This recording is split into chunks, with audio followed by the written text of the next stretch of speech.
Okay, I'm just setting up the live stream. Won't be long.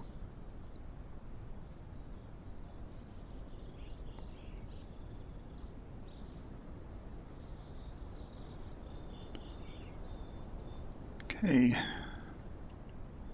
sorting wires out on my desk now, and I can see the live stream. So we need to put some fuel in the aeroplane. We're going to be going about 100 or just under 200 nautical miles today. So I guess introductions are in order. So we are going to do a trip around the world over the next few weeks in the simulator. So in between any other videos, if I'm ever stuck for something to do, I will be continuing on with this madcap journey around the world. I'll go and make a playlist as we go once the videos are in the can, as it were. So first flight today, we're going to start from Thurrock Airfield in the UK. And well, I've got the time wound back, so it's just gone 9 in the morning in the simulator. We're going to fly across the channel. So if I pull up the map to show you today's route, we're going from Thurrock. We're going to go via several VORs. So this aeroplane lends itself to VOR hopping, so we'll probably do that. And we're going to end up in Deurne in Belgium. So, yes, as I said in the notes of the video, we're going to try and keep the legs of the round the world trip to about 200 miles where we can. Obviously, we can't always do that because there'll be some big legs along the way. And we'll try to use SayIntentions along the way as well, just to give ourselves something to do along the way, to talk to ATC, obviously, and to keep it interesting. So, let's go and jump in our first aeroplane. So, are we in the walk around? No, we're in the drone camera. See, I can't even remember what view I'm using in the sim. Okay, let's just get our view sorted out. Pop the yoke off for a moment.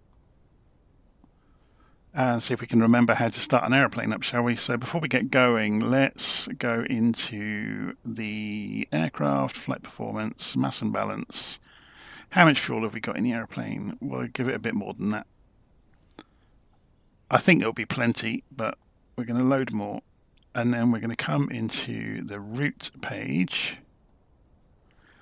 And they've changed this, haven't they? So we are going to load from the web. And I've pre-filed our route, VFA 001 EGMT to EBAW. So we will download that into the airplane. And that gives us it in this tablet at least.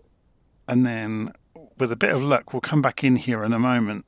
And we'll be able to push it into the avionics when we get them up and running. So let's just check everything's working in the airplane. So we've got control there. We've got the mixture down here, so we'll push the mixture in. Okay, so can we remember our way around this aeroplane? Battery on, alternator on. We're going to go and put the beacon light on before we fire the engine up. We've got the instrument lights here, so there's flood. We're not going to need them today. It's nice and bright outside. Okay, so fuel shut-off valve is down here. We're going to go for the left main to begin with, and we'll cycle it while we're in flight.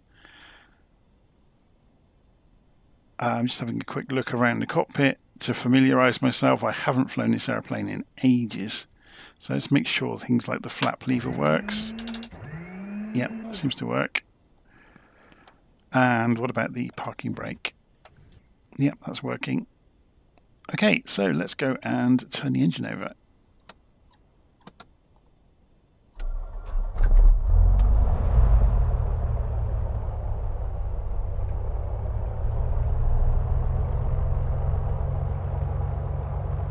So I'm just watching the RPM over there to hit about 1,000 revs while we warm the engine up, keep an eye on the dials.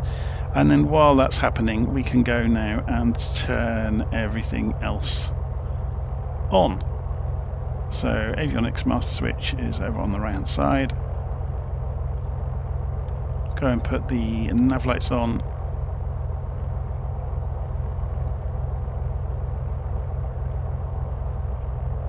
So we have got cowl flaps here, so I'm presuming pulled is open. So let's have a look and just check that. Yeah. So while we're on the ground, we need to have the cowl flaps open to aid the ventilation of the engine, although I don't think this aeroplane simulates it that wonderfully. So Zach's asking in the live stream comments whether I've seen the Apache. Yes, I have. I don't tend to cover helicopters. I'm hoping in the next few updates the helicopters will get a bit better, but we'll wait and see. Alistair is asking, just curious what control hardware you use. I have got the Thrustmaster Airbus Captain's Pack, I think they call it, the quadrant and stick.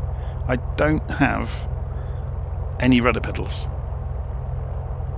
Basically because I sit in, this is the office where I normally work during the day, so during the daytime everything gets unplugged and put away.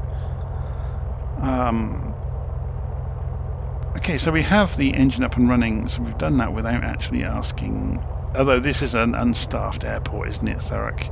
It's got common traffic advisory frequency and centre, which is all we need for the moment. So we'll use CTAF until we are ready to go, and then we'll call centre and ask for flight following along the way. So this is going to be very much VFR today. If we do get into any of the bigger airports on the way across Europe, we will do an IFR flight plan at some point, I guess. But for the most part, this is just going to be nice, relaxed flights using visual flight rules all the way along the road.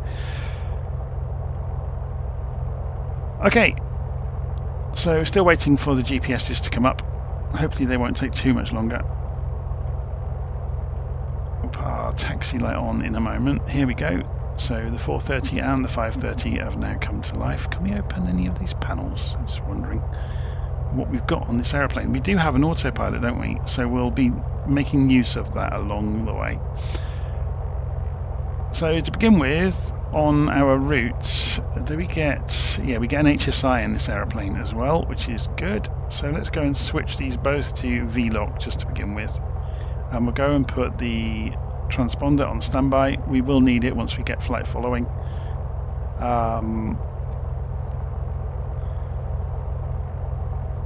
Okay,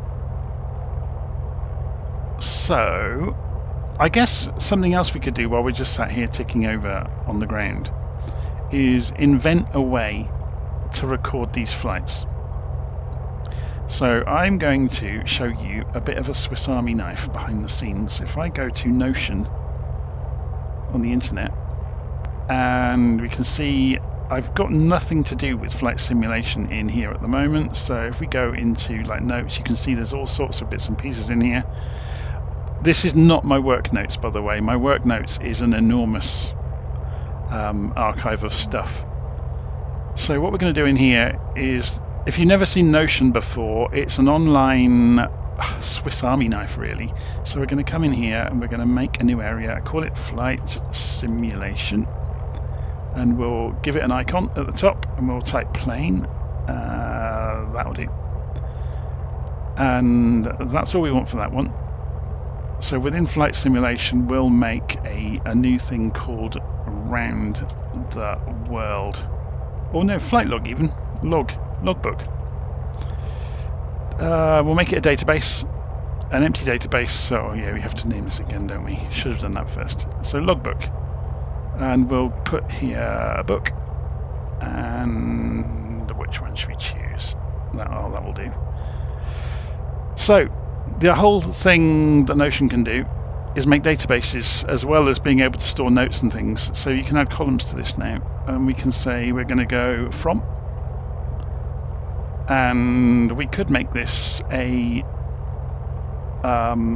clever lookup to airports. We're not going to bother. And we'll say to. We just keep them simple. Oh, we have to select text, don't we? Sorry. And then to. Enter. And then we want distance probably. and we can say in here what type of value it is, so that could be a number, so we could total it up if we wanted to. So then we can go in here and we can say this is VFA 001, and where are we actually going? EGMT to EBAW.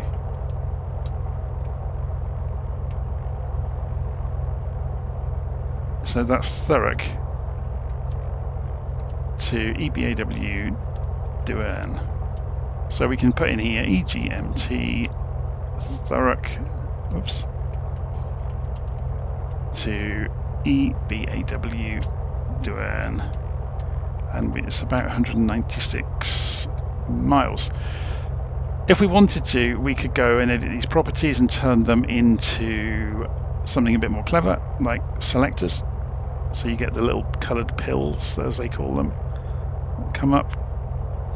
So we've essentially made ourselves a little database, and we can change obviously the column widths and all the rest of it. But the trick with this is we can go in here and we could say paste our flight plan. So if we went and go flight plan, copy it and paste that in here, and we could put a heading on it. Oops, if I could type. And we could make this go into source code if we want to.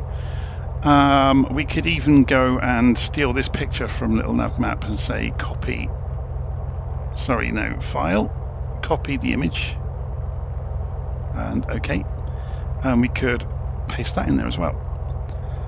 So you can use this kind of as an all-purpose database come whatever you want it to be. And I've just invented that quickly to record the airports as we go along the way. And I could write notes in here that, you know, could obviously be part of the blog post that ends up at the other end. Little navmap could record the legs as well. Yeah, it has got flight recording. I was just showing you, just out of interest, that you could do this sort of thing in Notion, and it's quite good at that sort of stuff. Anyway, enough of messing around. Oh, well, we got somebody stood in a cockpit outside of our aeroplane over there. If we press Control Alt N, we'll probably get to see who they are. Okay, let's go and get on our way, shall we? So park and brake off. We're only on CTAF, remember, so have we done everything we need to do? Well, we haven't put the flight plan into here, have we? So I was going to use the trick in here. So if we open the EFB in the aeroplane, we should be able to scroll down. Oh, sorry, it's in send now, isn't it? Send to ATC. Send to avionics, that's what we want to do. Yeah, and it's worked, look. So it's put our route directly into both of the GPSs. Okay, so taxi light on. I'll leave the yoke off for the moment.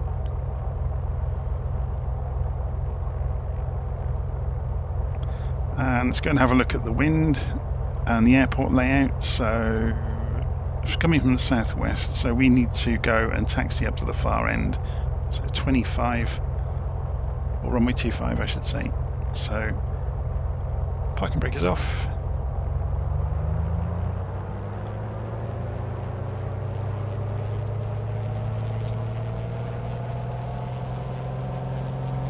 Oh, you know what I've done? I haven't released the chocks. This is one of the 2024 aeroplanes, so it's got all the toys on it. So I'm just going to check around. Yeah, we haven't taken the cover off the pitot either. Thankfully, I removed the covers from the engine and the aeroplane earlier, otherwise it would have been very obvious what we've done. So let's go and jump back in again.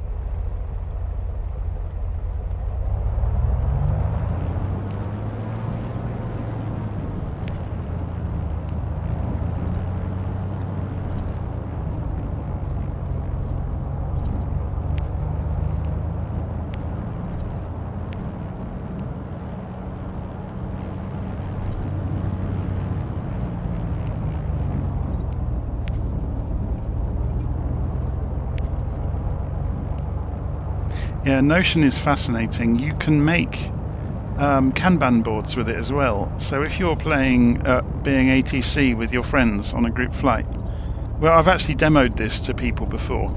You can make a Kanban board so you can simulate the old ATC card system with everybody's flight notes, and you can turn those databases in Notion into forms as well. So you can have everybody pre-file their flight plans with ATC before you start. So you can kind of use it as an old-fashioned ATC system.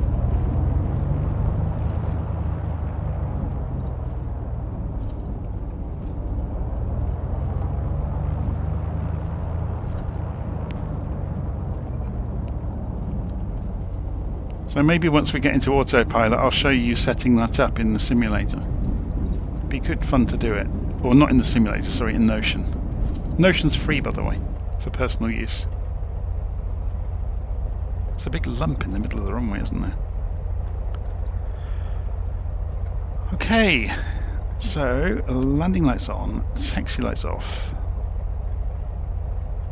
We don't need... Oh, actually...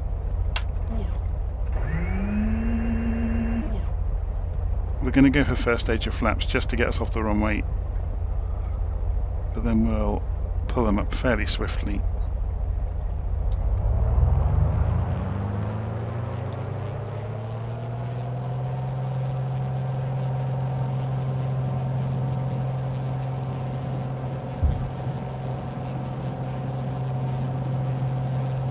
Look at that wind tipping the aeroplane. And we're in the air.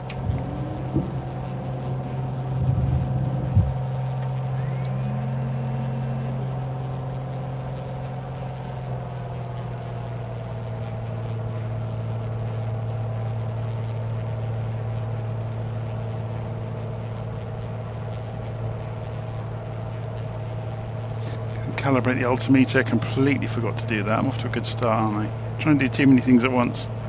So we are going to turn left, and we're going to go and call ATC straight away. So center.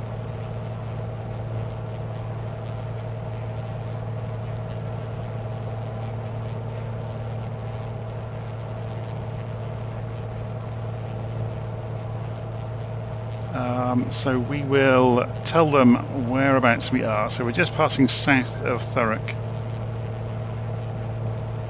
Centre, Bonanza, Golf, Juliet, Bravo, Echo, Kilo, south of Thurrock, climbing through 1,000 feet, requesting flight following.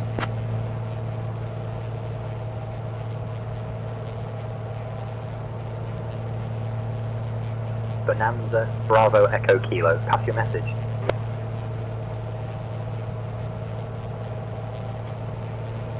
Interesting, they didn't hear me. Centre, Bonanza, Golf, Juliet, Bravo, Echo, Kilo, requesting flight following.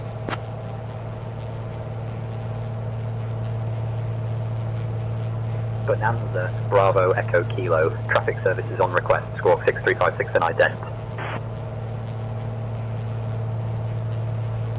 6356, so 6356 and ident on. Bonanza, Bravo, Echo, Kilo, identified QNH 1006. So there we go, we have flight following now. So they will only get in touch with us now if they need to. So we'll stabilise at about 2,000 feet. So we'll go and get this ready on the Autopilot. We're using GPS at the moment just to get our basic route ready, but what we'll do is go and find out the VOR. So 11730 for the Detling VOR. So we'll change focus. If this will let me. I've had this before.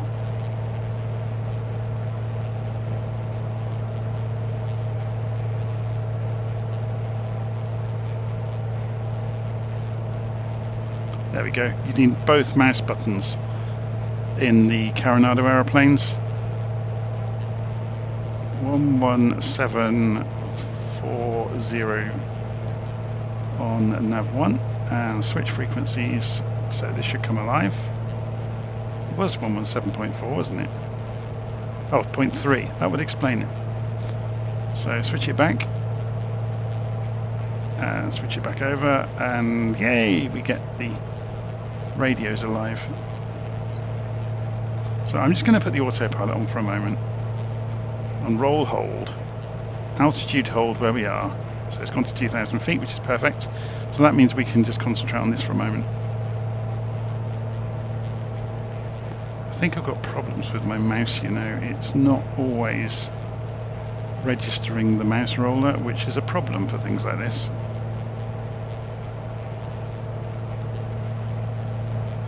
That's interesting, look.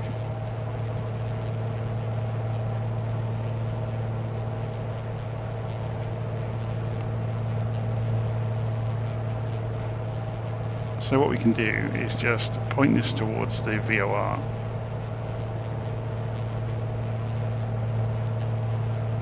Which is not very far away. And then go heading mode. And pull the heading bug around. Why is the heading bug always on the opposite side of the HSI than you want it to be on? Of course, you should get these things ready on the ground, really. And we're going to turn there before I even get it to the end of the course, aren't we? That's fine. So let's increase the range on this thing.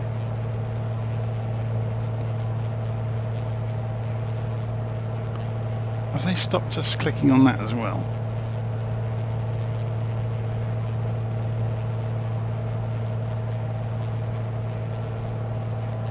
Oh, you have to drag the mouse. That's highly unintuitive.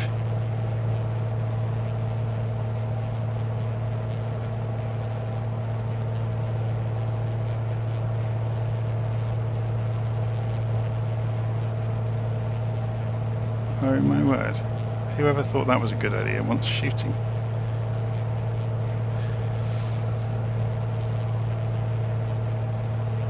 So we might not be using this aeroplane again in a hurry.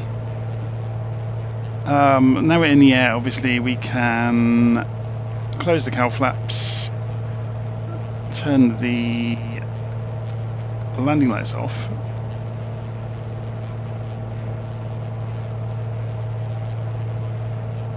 And do we get distance measuring in this aeroplane? I'm not sure we do. We get it on here, obviously, 4.5 miles to go.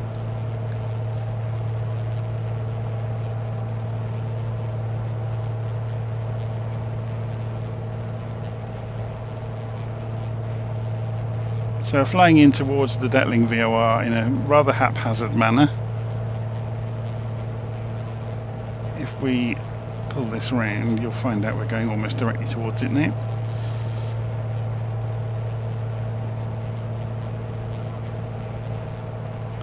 Okay, so we can actually relax a little bit now. This aeroplane's quite quick, isn't it? This might not take too long to get over to Deurne.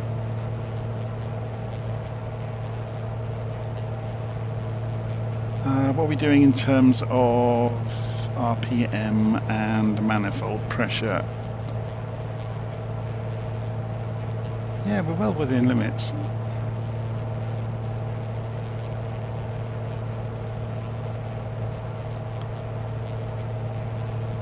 Okay, so we're just coming in towards the VOR. We want to be leaving the VOR on a course of 105 degrees. So we'll start turning now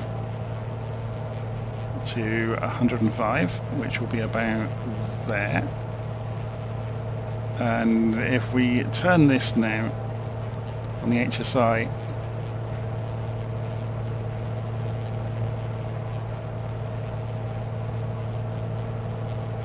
so obviously you can see we are slightly to the left of the track, which you can see here. So all we need to do is pull the course across and intercept it. We're in no hurry to do so. Should we take ourselves up to 5,000 feet. We'll go and talk to ATC just to confirm that. Centre Bonanza Golf Juliet Bravo Echo Kilo requesting climb to 5,000 feet. Hill, a lovely park and recreation area. This spot is a great escape for locals looking to enjoy the outdoors. Bonanza Bravo It's Echo not just a Kilo, park, climb altitude it has a 5,000 history of feet. being a community gathering place where families come to picnic, play sports, and enjoy nature. The park features various trails and open spaces, perfect for a leisurely stroll or a game of frisbee. Did you know that parks like this were often established in the 19th century as part of the movement to provide I didn't urban actually ask populations with the green tour guide spaces? to jump in, but she Rose did. Hill is a testament to that vision, allowing people to connect with nature right in the heart of Sittingbourne. So if you ever feel like stretching your legs after a flight, this is the place Bravo to be. Echo Kilo, altitudes at your discretion. London Control, hello, Speedbird 904 November, passing flight level 1905, climbing flight level 340. Altitude at our discretion, Bravo Echo Kilo.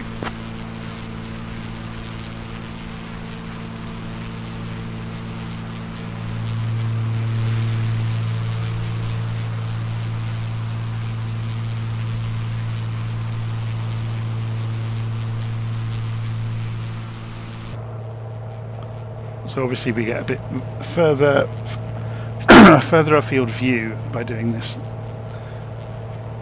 So we have almost got back onto the course, so we can switch to nav mode on the autopilot and it will track the VOR. We've got about 6. We're 6 miles from Detling. Okay, so we can switch frequencies over to the next VOR, which will be the Dover VOR, 11495. So what we'll do is switch to this one, 11495. We could do it. I'll show you both, then it makes it's a bit more fun. Although saying that, I don't think we've got a nav 2, have we? No, this airplane hasn't got it. Okay, we'll do it all on nav 1.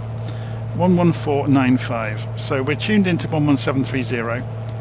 And we're going to change the standby frequency to 11495, or the second frequency. And I've just flicked, by accident, the power switch for the avionics. That's interesting. Will this carry on flying in a straight line? Is it still on? It is. That's interesting. The mouse just happened to be over that as I tried to zoom out, and it turned the avionics off. So we're having everything happen that we don't want to have happen, which is quite amusing, really. Obviously we can see we're still maintaining the route, so it's not a problem. We've just got no map for a few moments.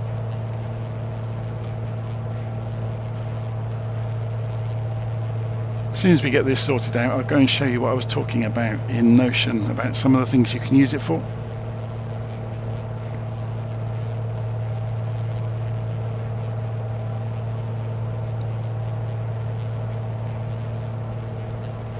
So VirtueSim is saying when you set the flight model to legacy, it's much easier to interact. I think you mean the cockpit interaction system, not the flight model. And it is set to legacy. Bonanza Bravo Echo Kilo, score conspicuity. Free call south end radar on 130.78 if required. Calling south end radar 130.78. Bravo Echo Kilo.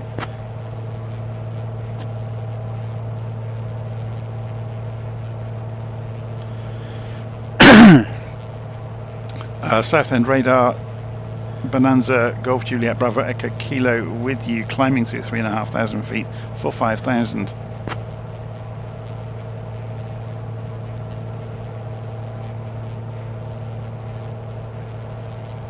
Bonanza Golf Juliet Bravo Echo Kilo South End radar. Roger. Continue climb altitude 5,000 feet. Good morning.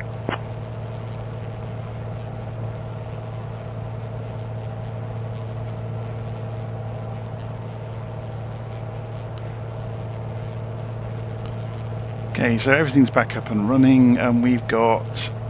I keep doing this, look. They've put rolling the mouse wheel is toggling that. You have to be very careful about zooming in and out using the mouse these days. So we're still connected to 11730. Yeah, so we're drawing further and further away from Detling. But if we switch, we are now going towards Dover, and we're 14 miles away from Dover. Now, having switched, it's gone to roll hold. It's dropped navigation mode. Actually, powering it down would have done that as well. So going back to navigation mode is just going to pull the CDI back into the middle for us. So you'll see the aeroplane snake right and then left to align on the course that we were originally on. Yeah, so the aeroplane is essentially getting it a little bit wrong from the diagram, but it's now going to turn back towards the VOR. Okay, so we've got a couple of minutes while that's going on, and I'll go over here and show you what I was talking about in Notion. At our 10 o'clock, about 5 kilometers away, we can see the Windsheet Park and Ride. Now, while it may sound like just a place to park your car and hop on a bus, it actually has a bit of a story behind it. Established to help ease congestion in Canterbury, this facility opened in 2001 and has been a lifesaver for commuters and tourists alike. It's a strange thing to point out, isn't it? Steeped in a history, park and ride. known for its stunning cathedral and My medieval word. architecture. And the park and ride helps keep the traffic flowing smoothly. So if you ever find yourself in the area, you can park here and take a quick bus ride into the heart of the city. Just imagine, you could be exploring the same streets that pilgrims walked centuries ago on their way to the famous Canterbury Cathedral. And hey, if you're lucky, you might even spot a few of those pilgrims in their modern-day attire, trying to find the best coffee shop. Okay, now she's finished talking. Let's go and have a look at this. So we made a logbook in Notion. If we go and we'll make a thing now called ATC board. And we'll make it a database to begin with. An empty database, so yeah, I should have done it again, haven't I? ATC board. So what would you need on an ATC board? You probably want the call sign of the aeroplane. So we'll change that to call sign. And what would you want to know about the aeroplane? Would be where they're going from and where they're going to. Actually, from is fine, and to.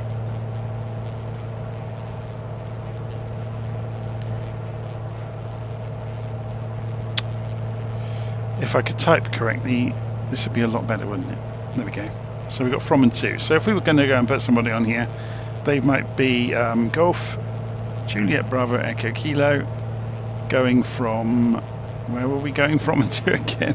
EGMT to EBAW. EGMT to EBAW. And that's all well and good. But then what if we wanted to have them in different phases of flight? So, for ATC purposes, for managing a group flight, for example, we might want to make something called phase or leg. Well, no, what would you call it? We'll call it phase of flight. Or controller. That's a good way of doing it, just to show you this idea. So we'll change that to a select. And what would you want in here as an option? Let's go and put departure. And if we go and edit the property, we've got departure as an option. We also want to have tower and ground.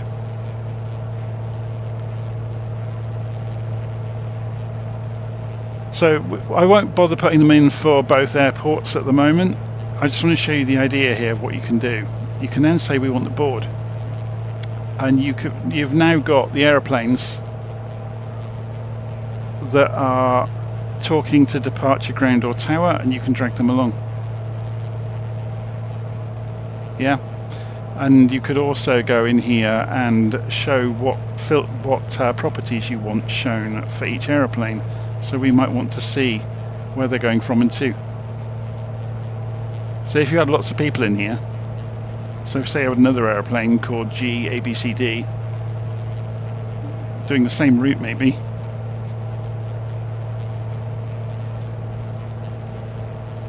oops, so then you could play that game of, you know, maybe that person's talking to tower at the moment, that person's talking to departure, so you can simulate them talking to different people if you've got, you know, a whole group of people in a group flight. Anyway, that was a bit of a rabbit hole to run down, wasn't it? We're leaving Dover and we want to leave on 145 degrees. So let's go to heading mode and change to 145.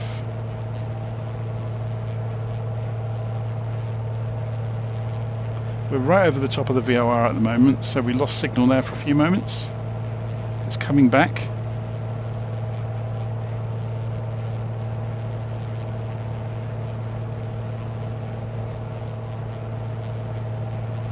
So we're now heading out over the channel. I'm just going to press Control-Alt-Z. Yeah, this drifts in this aeroplane. I've just pressed a keyboard combination that has aligned it back with the magnetic compass. So as you do tight turns, the directional gyro will drift in older aeroplanes. So we're just coming back towards the CDI, and then we'll press Nav, and it will take over and fly the VOR for us. Or fly the radial, I should say.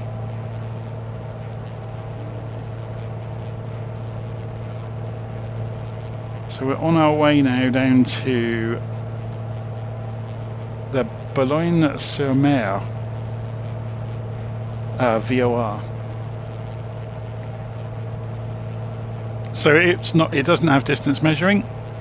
So we will be using the Dover one just to measure our distance. So if we didn't have GPS, we could still do this.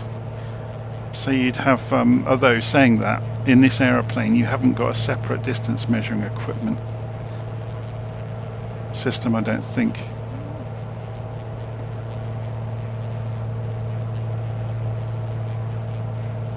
How did I correct the gyro? I'll show you.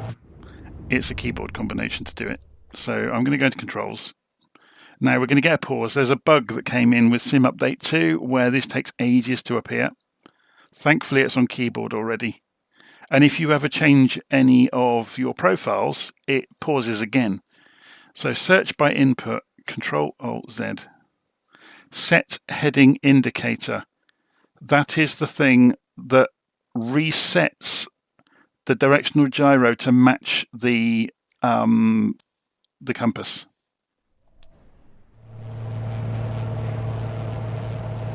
Yeah, so when I press Control-Alt-Z on my keyboard, it aligns the directional gyro with the magnetic compass.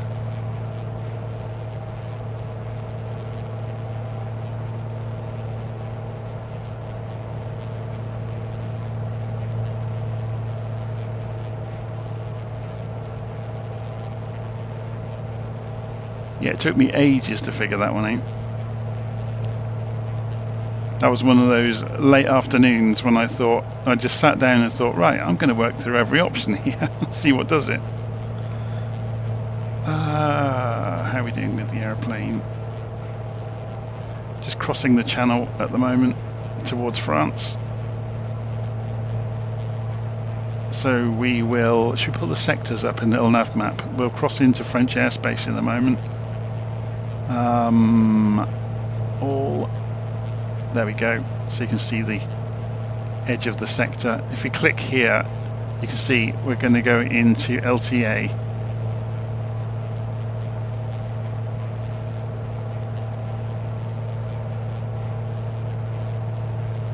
So over this side we're on southern. We're on Worthing apparently for where we are at the moment. A few moments ago we were, yeah, southern. Let's turn all the sectors on so we can see everything.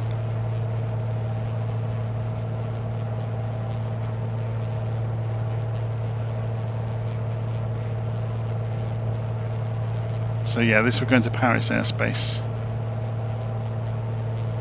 away from London airspace. There we go. That's a bit more obvious.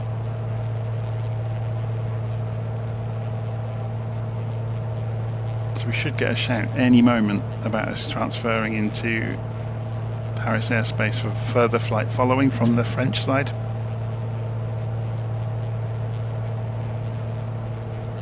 Should we put head tracking on? It's a bit more natural, isn't it? It's a bit cloudy up here today.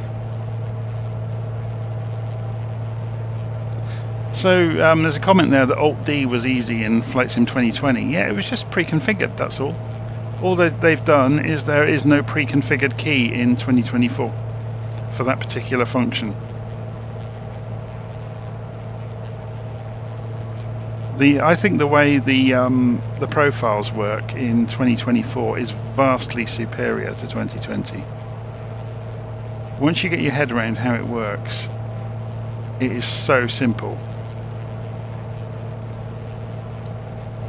It's a shame they've introduced this delay with with Sim Update 2. So hopefully Sim Update 3 they'll fix that delay in the control profile screen.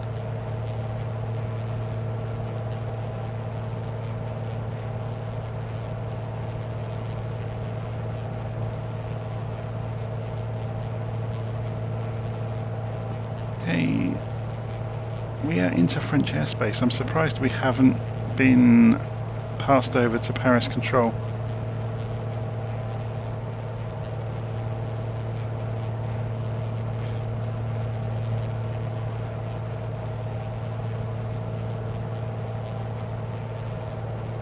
Do you know what?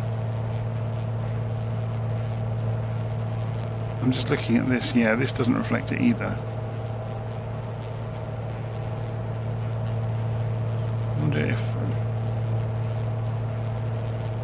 I am super surprised that we haven't been handed over yet. 132.1.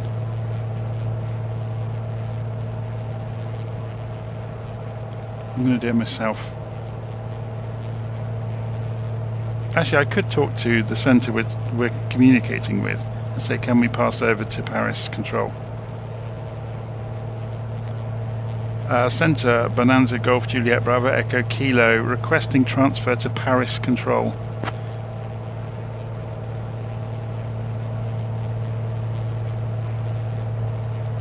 Bonanza Bravo Echo Kilo, contact London Control on 134.9005 for transfer to Paris control. Okay, oh, it's because we're on this different frequency, isn't it? Contacting London Control 134.905. London Control, Bonanza Golf Juliet Bravo Echo Kilo, requesting transfer to Paris control. That explains why they didn't pass us over. Bonanza Bravo Echo Kilo, contact Paris control on 125.7 for further assistance. Contacting Paris control 125.7. Good day. Paris control, Bonanza Golf Juliet Bravo Echo Kilo with you, 5,000 feet en route to Deurne in Belgium.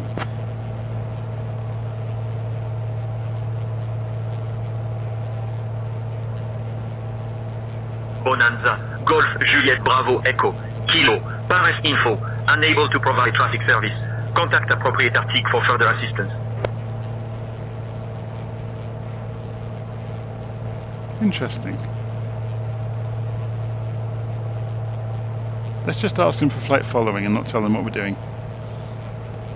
Paris control, Bonanza Golf Juliet Bravo Echo Kilo, requesting flight following.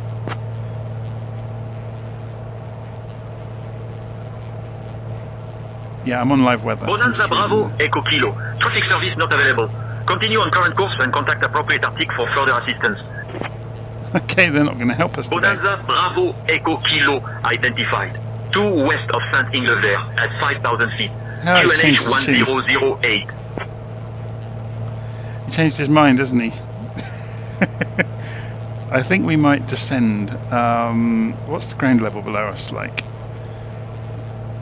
So if we go and check this airport elevation, it's 400 feet. So if we drop down to 2,000 feet. Bonanza, Bravo, Echo, Kilo, contact Lille 2 info on 127, decimal 015. Contacting Lille 2 info 127 decimal 015. Bravo Echo Kilo, good day. Lille Bonanza Golf Juliet Bravo Echo Kilo with you at 5,000 feet en route to Deurne in Belgium with flight following.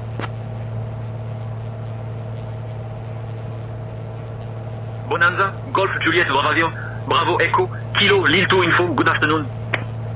There we go, that's better.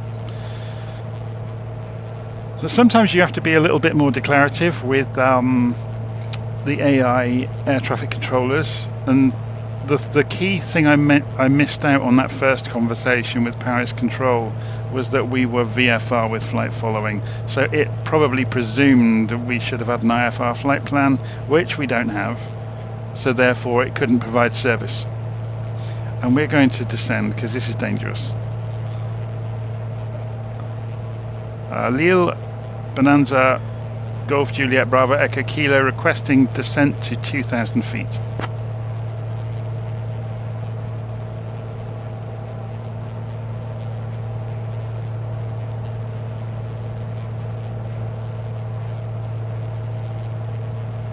Bonanza, Bravo, Echo, Kilo, descend altitude 2,000 feet.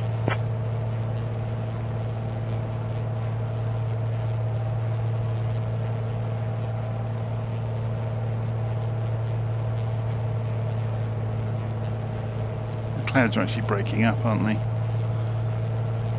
But being lower will help.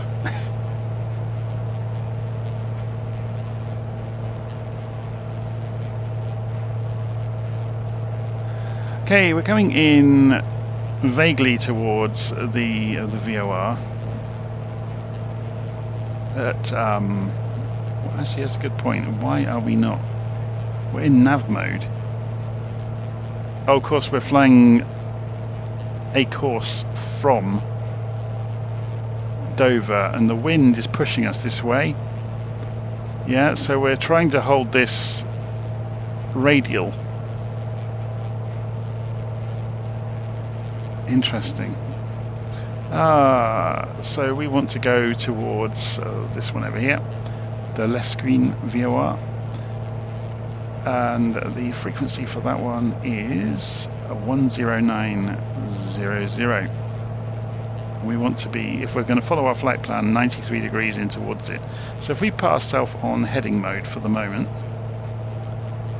and then we'll change the course to 93 degrees.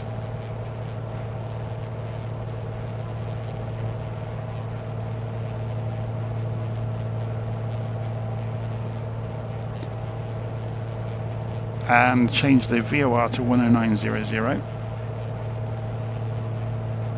So 10900. Switch that to active. What's the range on it? Show information for 40 miles. And okay, we're not going to pick it up until we're a bit closer. Okay, that's fine. So what we can do then, 113.8 wasn't it for this VOR? Oh, we'll just we'll cheat slightly and use the GPS to know where we are and when we can turn left. We're not going to pick it up for a few minutes yet.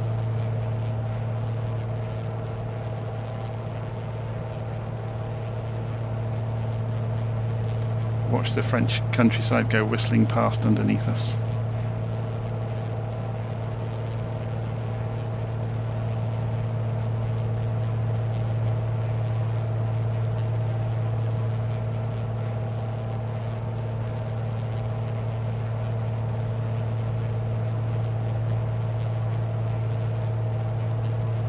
Let's reopen the engine up a bit. I mean, I know we're descending, but we can give it a bit more welly. It's the very non-technical term.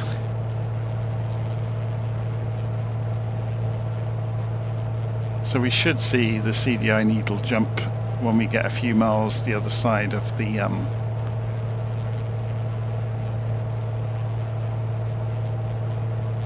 VOR.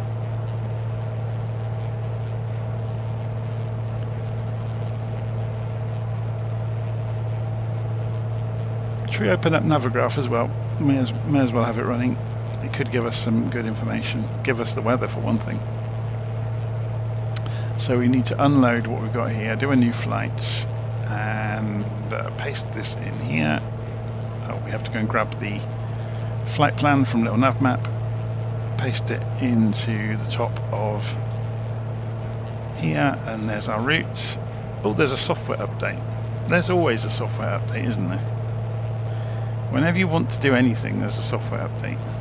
So we need to turn left anyway, and now it's jumped in front of the simulator in perfect time for us.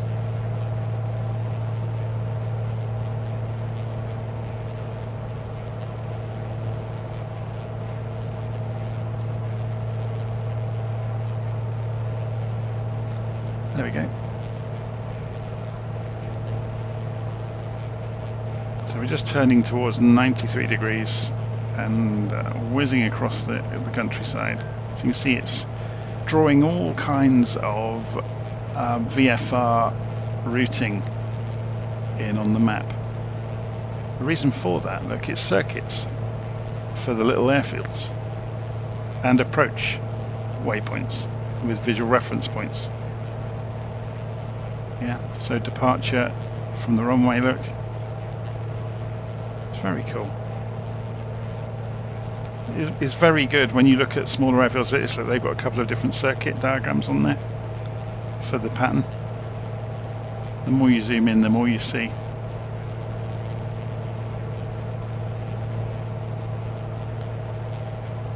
Okay, we still haven't picked up the VOR. We're still obviously... The GPS is telling us we're 40 and a bit miles away.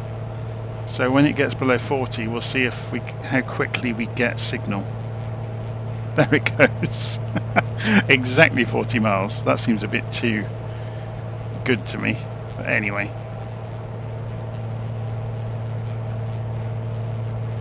So if we go nav mode, the aeroplane will stay on the track automatically. See the flight director having a fit there, telling us to bank right. It's pulling us onto the track, basically.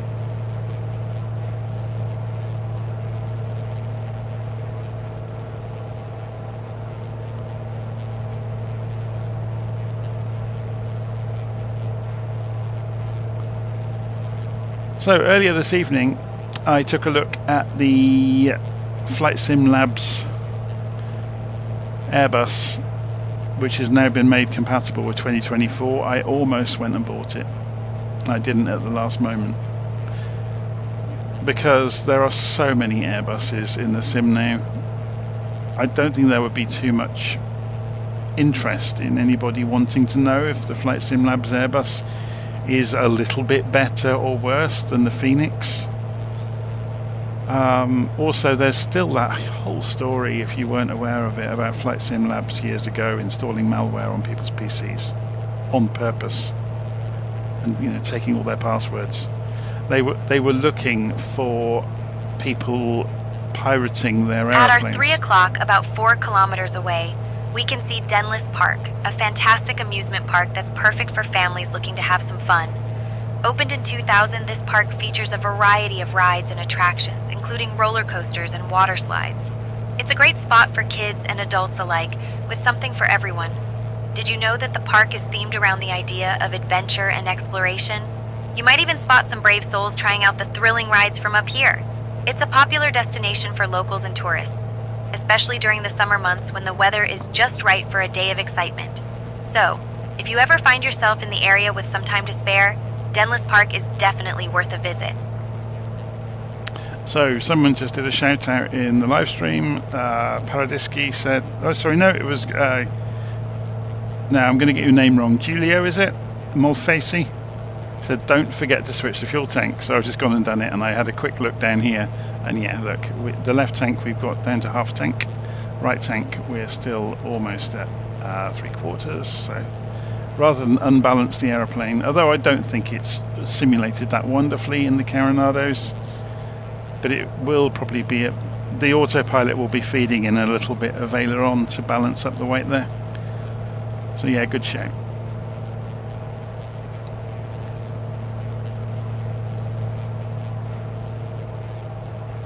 Is there anything along the way we could go have an explore of, or do a touch and go maybe? Should we go and ask to do a touch and go? It's quite windy though, isn't it? What's the wind on the ground down there at Calon?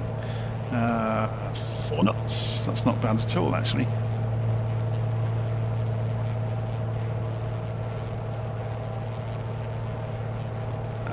Calon. So if we wait until we are behind the airfield, and we'll just inform ATC we're going to do a touch and go at Calon. We don't need the sectors on anymore. Do we get any more information? Navigraph doesn't tend to have good information on small airfields, but this one it has got, look, which is quite unusual.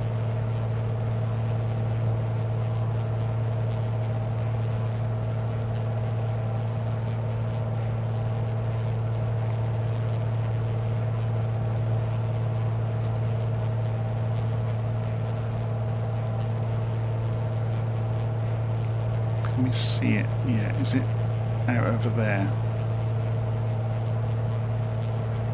Just looking at the features here. So there's several roads and a town, and it's the other side of the town.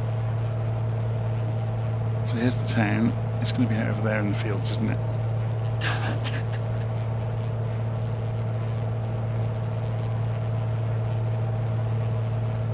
Flying the... So Paradisky is flying the PC-12. Nice plane. It is, isn't it? This looks the part.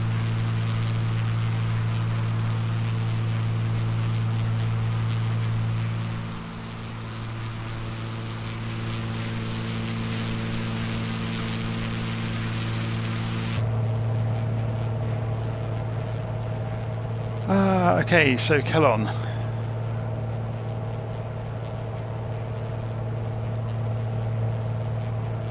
Who were we talking to last on? It was Lille.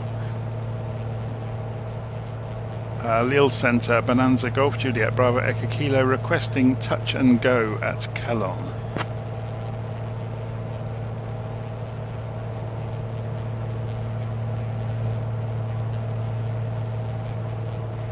Bonanza, Bravo, Echo Kilo, unable to accommodate touch and go at Kellogg.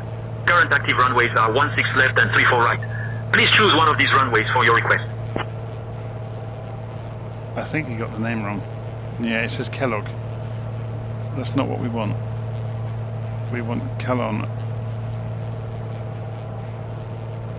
Calon. Okay, let's see if we can... It might be my pronunciation. Negative. Requesting touch and go at Calon, about 4 miles from our current location.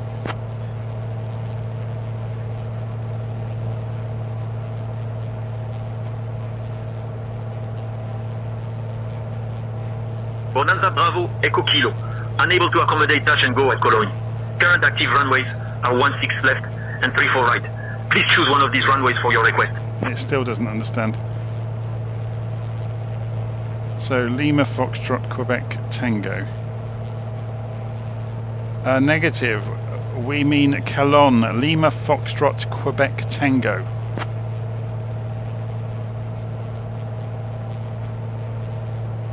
There's the airport. Bonanza, Bravo, Echo Kilo, Roger. Continue as planned to Cologne, LFQT.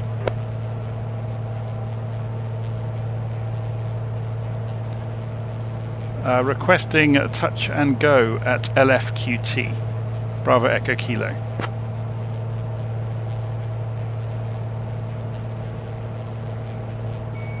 Bonanza, Bravo, Echo Kilo, touch and go approved at LFQT. Runway 04 is active. Report downwind.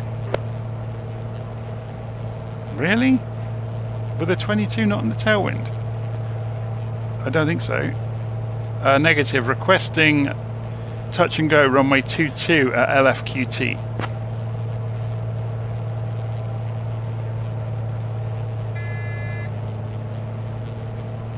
Bonanza Bravo Echo Kilo, unable to accommodate touch and go at runway 22. Current active runways are 16 left and 34 right. Please choose one of these runways for your request. It's got the wrong. It's getting very confused, isn't it?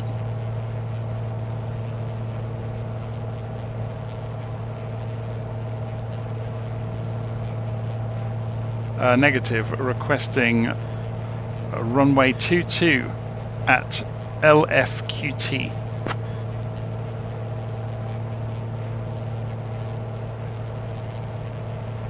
I wonder if it wanted 22 left to understand what I'm Bonanza talking about. Bravo Echo Kilo, runway 22 is not available.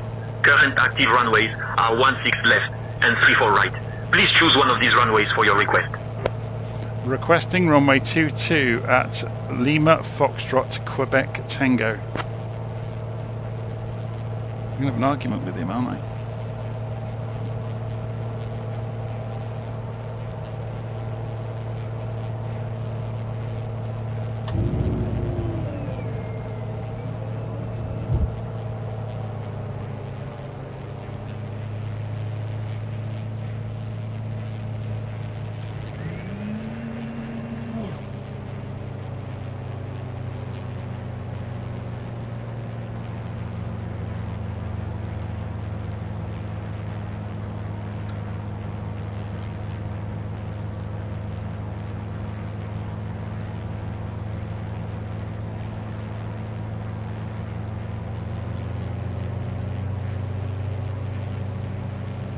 No, the AI controller is just hearing the wrong airport. The trouble is, some of the foreign language airports, or sorry, the French language airports, some of them sound very similar to each other. And that doesn't help AI. So that's why I started reading out the ICAO code phonetically. And it sort of understood then, but it still, as soon as we started talking to it generally, it forgot and went back to thinking about the one it had claimed previously.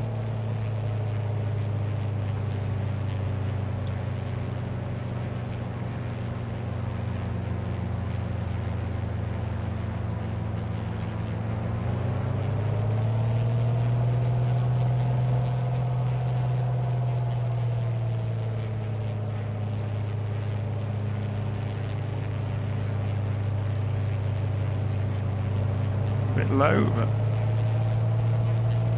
just hold it up. There we go. Get back onto something like the right glide slope.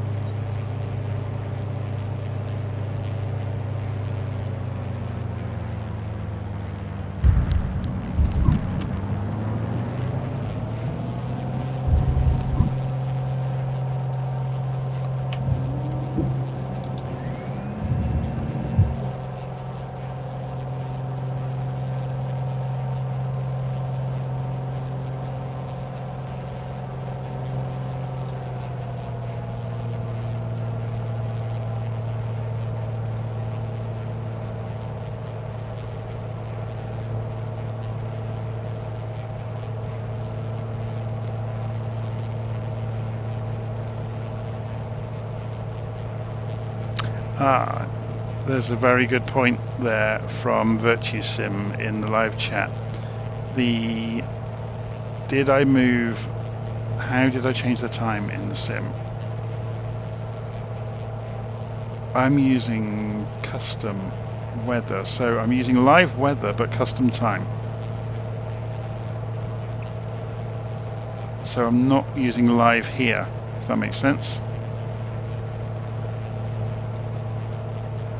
So all I've done is manipulated the time. I haven't manipulated the weather.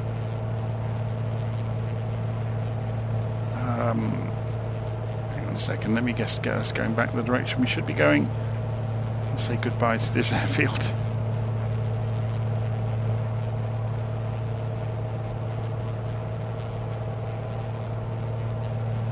Probably not very happy with us circling directly overhead, but there you go. get out of their way now.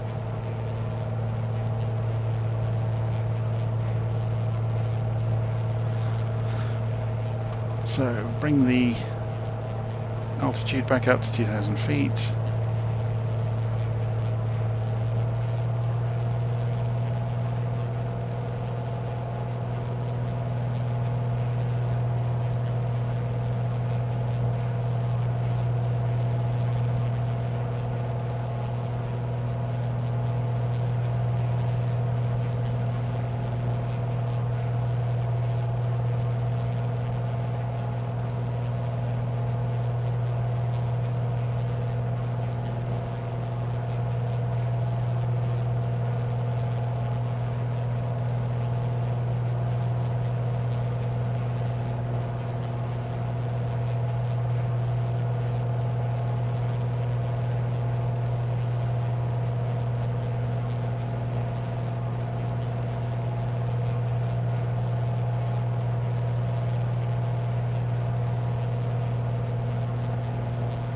Okay, we're coming in towards the CDI.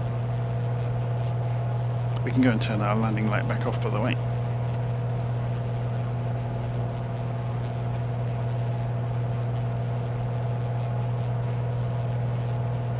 If we go back to nav mode now,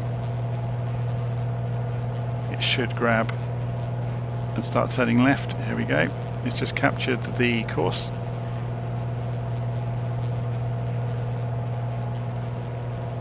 Famous last words. Yeah, it is turning. It's just taking its time about it. So we're flying in towards 109.00, which is our frequency on the nav radio. We could do this with GPS, of course. We're just doing it with VORs to give ourselves something to do.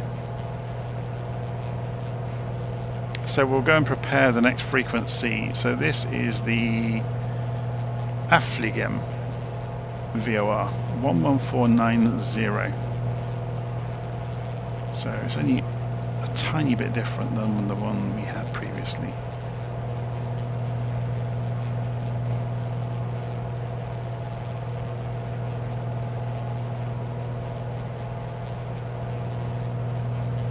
Am I in VR?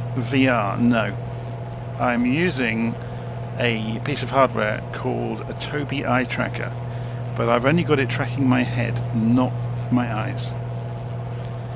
Tobii have just reached out to me recently, actually, asking if I might do a kind of another retrospective video of using the Tobii eye tracker with 2024. So I will be doing that soon. So you'll obviously get to see me in the room with the bit of hardware that's stuck on the bottom of my monitor, and then you know, going through all the setting screens for it. It can do some amazing things. So, for example, if I pull open the, I think it's Tobii Experience, and go into the cog, and I can preview this thing. Oh, it switches off if I minimize it. So, that circle you're seeing is called the Ghost, and it's looking exactly where my eyes are looking. So if I read this sentence, experience 100 games with integrated eye and head tracking. So yeah, if you wanted to see where you're scanning, it can do that. If I turn on Ghost, then I've not tried this before, or not for a while anyway.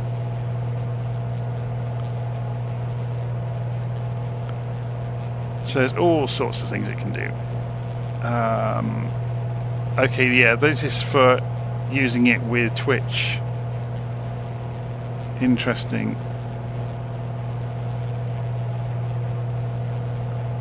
So this is for making a layer in OBS, which I'm not going to do. At our 11 o'clock, about 2 kilometers away, we can see the Port de Sante. This port is part of the industrial zone and has been a crucial area for trade and transportation in the region. It was developed to enhance the logistics and shipping capabilities of Santis, which has been an important hub since the early 20th century. The port facilitates the movement of goods, making it vital for local businesses and the economy. Interestingly, the area around the port has seen significant growth, with various industries setting up shop nearby. So, While it may not be a picturesque landmark, it plays a key role in the economic landscape of the region. Just think of all the cargo ships that have passed through here, carrying everything from French cheese to high-tech gadgets. So we're going to have a circle of the city while we're here.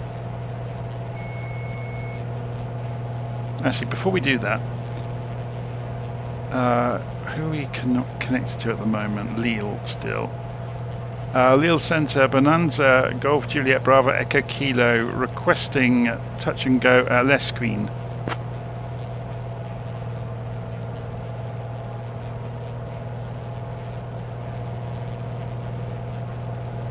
Bonanza, Bravo, Echo Kilo, touch and go, approved at Lille-les-Quins. Runway 26 is active. Report downwind.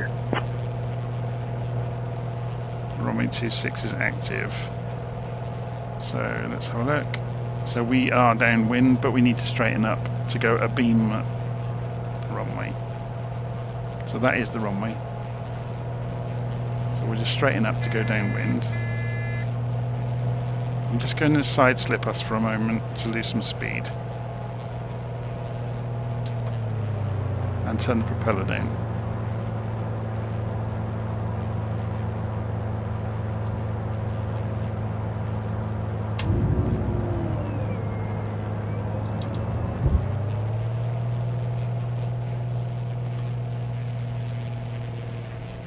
Lille, Bonanza, Golf Juliet Bravo Echo Kilo, downwind runway 26 for touch and go at Lesquin.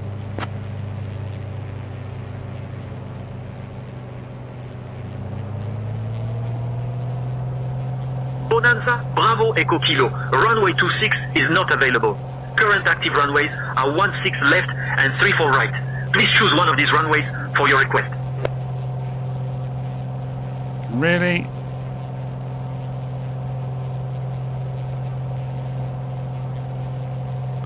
Do you know what? I'm just going to go around the city and not have the fight with ATC again. Cancelling intentions for touch and go. Bravo Echo Kilo.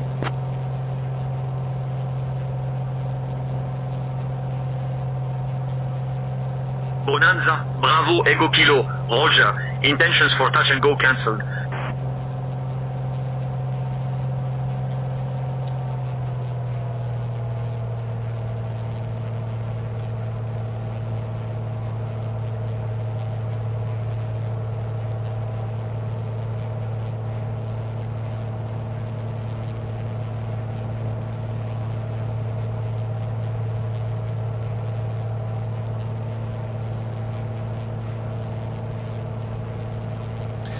I think you'll probably find out what's going on is... That is odd that it couldn't make its mind up about that runway. It's usually pretty good.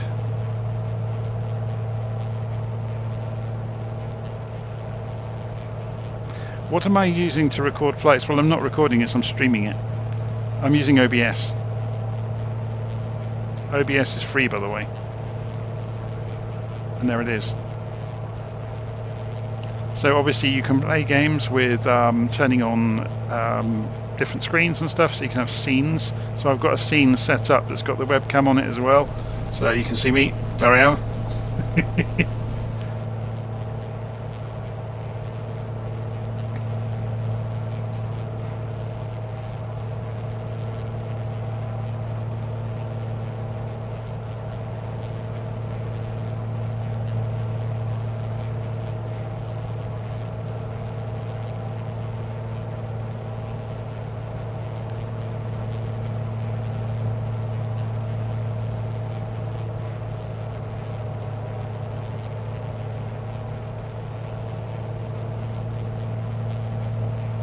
It's impressive, isn't it?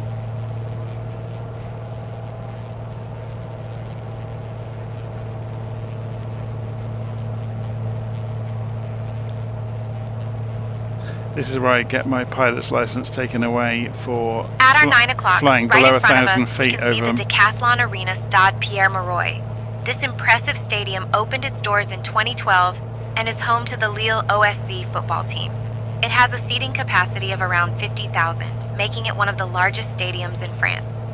What's really cool is that it features a retractable roof.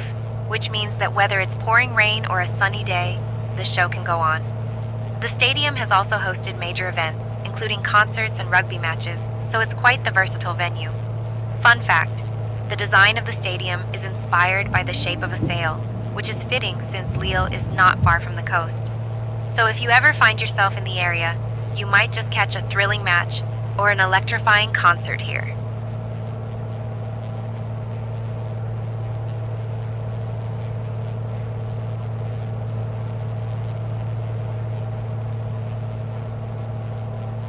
Yeah, so Virtue Sim has a good point in the live stream comments that we're just using flight following. We could, for any of these smaller airfields that don't have a tower, we could just go to CTAF and announce that we're coming in for a touch and go.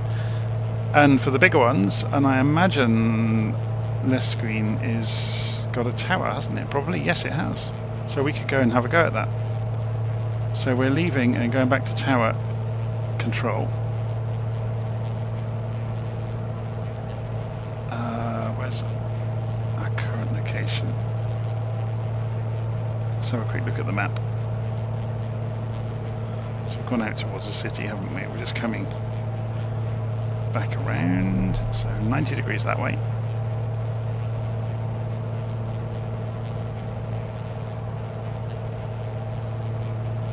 So there's the airfield. So we're on the tower frequency 118550, which is good. The screen tower, Bonanza, Golf Juliet Bravo Echo Kilo, approaching you from the north, requesting a touch and go.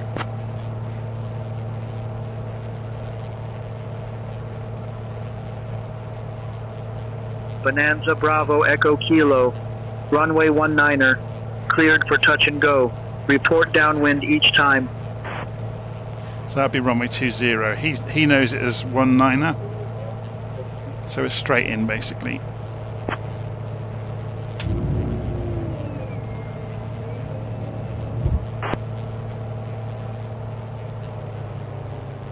It's quite common that you get runways known as several different directions because of magnetic deviation over time. So they may be painted with one number, but they're actually a completely different heading. And that would just be that the scenery in the simulator isn't up to date with the information that ATC is using. Cleared for touch and go, runway 19er, Bravo Echo Kilo.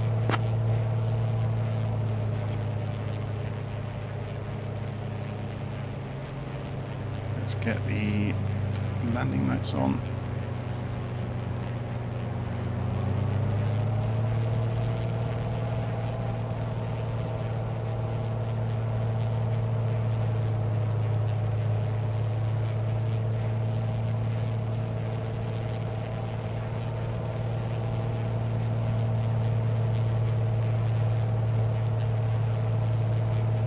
It's interesting that we have two sets of pappies and they don't agree.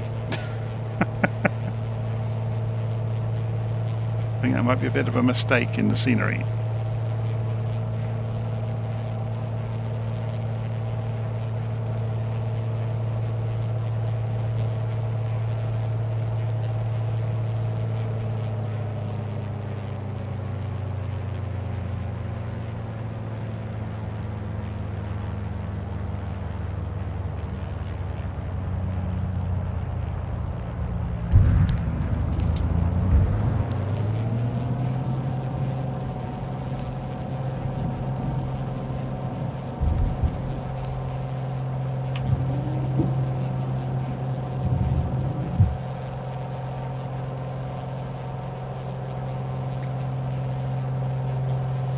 Green Tower, Bonanza Bravo Echo Kilo, departing runway 19er.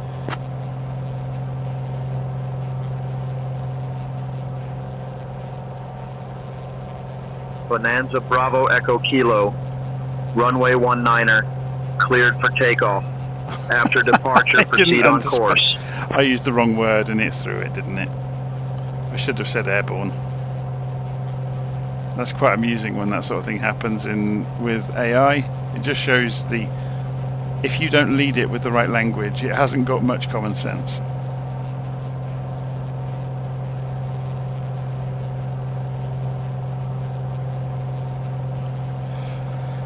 Okay, so we're going to turn left and carry on.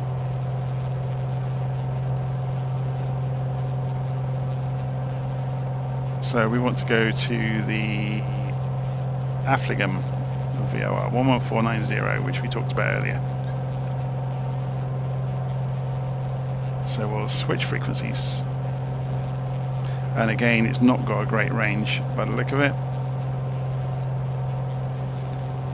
90 miles. We should be picking it up. 11490. Let's just double check that. 11490. At our 9 o'clock, yeah, we picked about it up 4 now. kilometers away, we can see Lille Airport, or Aéroport de Lille. This airport opened in 1946 and has since become a key hub for both domestic and international flights. It serves as a gateway to the beautiful region of Hauts-de-France, which is known for its rich history and stunning landscapes. The airport is particularly popular among travelers heading to nearby cities like Lille, Arras, and even Brussels, which is just a short flight away. Fun fact, the airport was originally built on a former military airfield, and today it handles over 1 million passengers each year.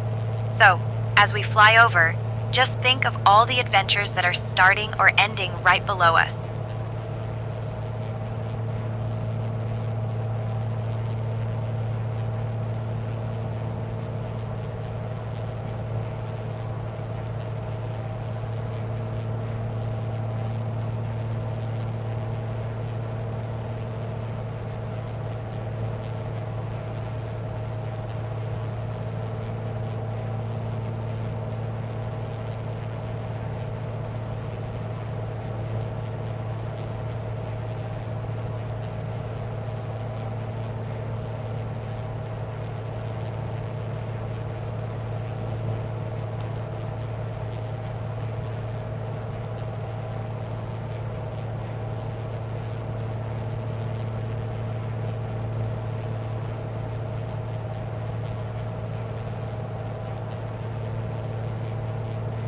It's interesting. I was just having a play with this to see what it does if you're already at the altitude you've commanded, and it's pretty clever. It understands and it resets immediately.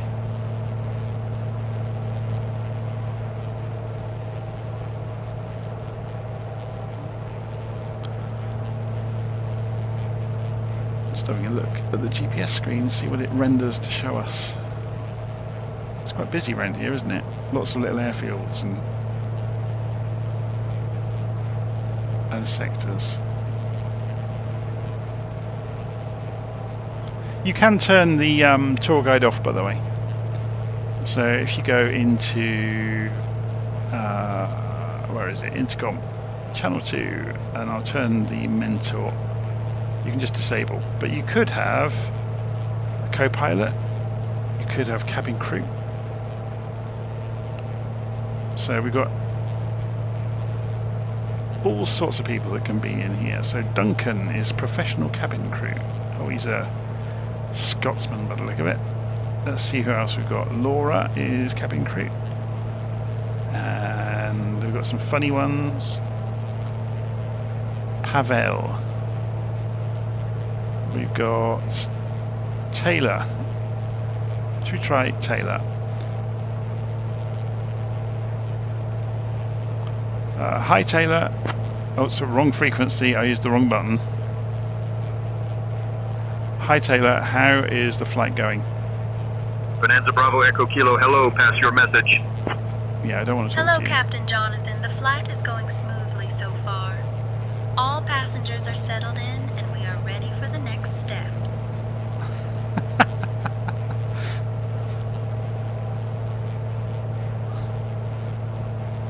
Taylor, can we get a cup of tea in the cockpit, please? We're going to pretend we're a much bigger aeroplane. Of course, Captain. I'll bring a cup of tea to the cockpit right away.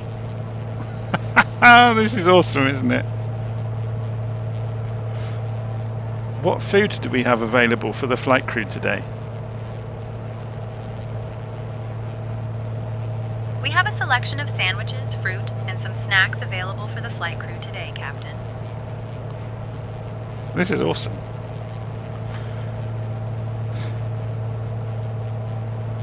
Do we have any problematic passengers on board?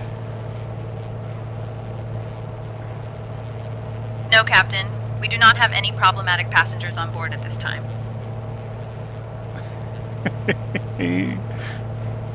Oh dear, I've never really played around with the flight crew. Obviously, if you were simulating a big jet, then it would make a lot more sense, and it would be quite good fun, wouldn't it? To have the interaction with the crew during the getting ready for takeoff, for example. So you could be hitting the chimes in a 737 or an A320 or something like that, and telling the crew to please take their seats for takeoff and landing and all the rest of it.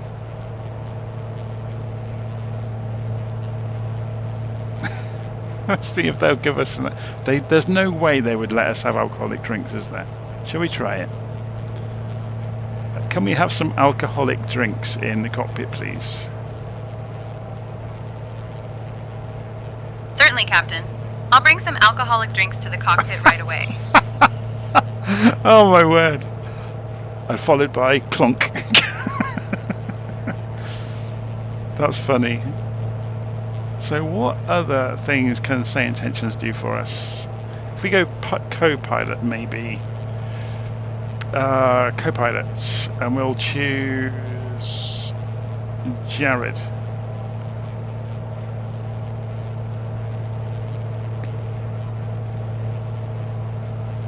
So let's ask Jared to do something for us. Hi Jared, can you call ATC and get a speed check for us?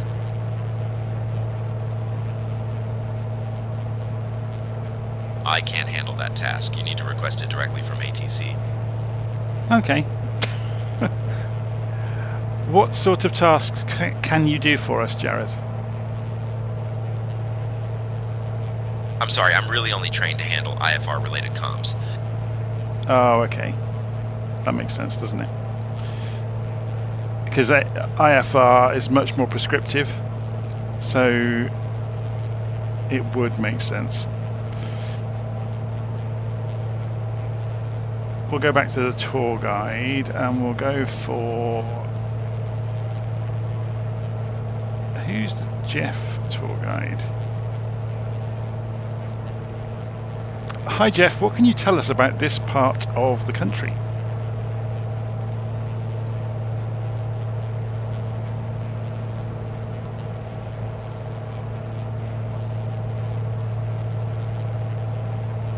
This part of the country, particularly around Mont de l'Enclos, is known for its picturesque landscapes and charming rural settings. The region is characterised by rolling hills and lush greenery, making it a popular spot for outdoor enthusiasts and nature lovers. Historically, this area has been influenced by various cultures, including the Romans and later the medieval Flemish, which has shaped its agricultural practices and local architecture. If you look closely, you might even spot some quaint farms and fields that have been tended by generations of farmers. Not sure I prefer him over the Sarah one. Let's have a look. What other ones are available? So Janet, Sarah, and Two-Tone Murphy's on here. He's always great. He's got such a good... He's Irish, so he's got a wonderful speaking voice. I don't know if you've... Anybody that doesn't know Two-Tone Murphy's channel? Hello Power, good morning, Volunteer 6 Charlie Alpha with information ready to copy IFR to Bordeaux. I am working on that clearance. Stand by. Alpha Layer 2, Papa Mike, request IFR clearance to Leipzig. So we're flying towards Brussels. So let's ask him about it. Hello Mr. Murphy, can you tell us all about Brussels, please?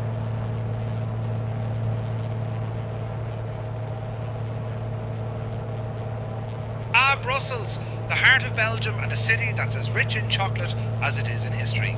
Founded in the 10th century, it's famous for its stunning Grand Place, a UNESCO World Heritage Site where you can see the Town Hall and the King's House, both built in the late 17th century. And let's not forget about the Atomium, a quirky structure built for the 1958 World Expo that looks like a giant atom. It's a real head-turner. The city is also known for its delicious waffles and, of course, the famous Mannequin P's statue, a little boy peeing into a fountain, which has become a symbol of Brussels' irreverent sense of humour. It's very good, isn't it? It's very, very clever. Of course, we've got a mentor in the cockpit with us. So if you wanted to know anything about, flying the aeroplane or procedural technicalities, you can ask the mentor, which always works really nicely, actually. Just straightening up. So the head tracking has started to drift. It does that sometimes. So you can have various keyboard combinations that can reset the Tobii head tracker, essentially telling it to take a fresh look at my face, please. I'm looking forwards right now. Reset yourself. Okay, so we're coming in towards the VOR alongside Brussels. This is the Afflingham VOR. So if we do a right turn when we get there, we'll go and have a fly around Brussels before we head off up to Antwerp. I'd be keen to see Antwerp as well. Antwerp's got a famous railway station. It'd be nice to see if it's been modelled.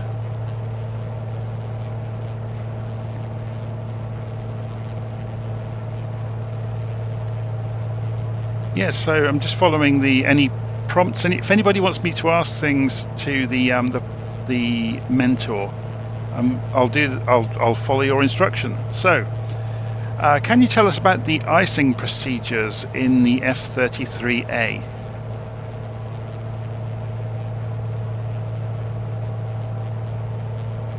In the F33A, it's crucial to avoid flying with ice on the wings or control surfaces. If you encounter icing conditions, you should exit immediately by changing altitude or heading. Make sure to maintain a minimum airspeed of 95 knots in icing conditions to stay above stall. Always check the anti-ice system before entering known icing areas. If ice accumulates, it can severely affect performance, so be vigilant. There we go. He hasn't got a sense of humour, has he?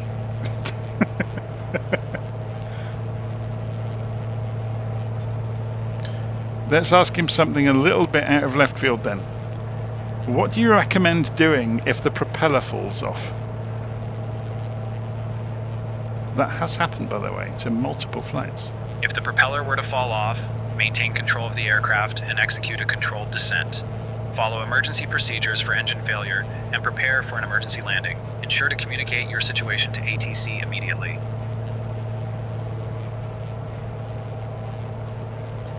Okay, let's ask him something that probably isn't in his guidebook. What should you do if you encounter an unidentified aerial phenomena?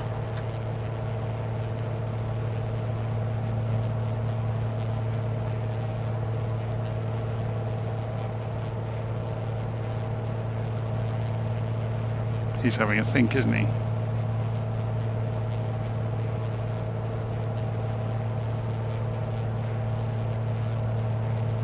Should we ask him again? Did you understand the question?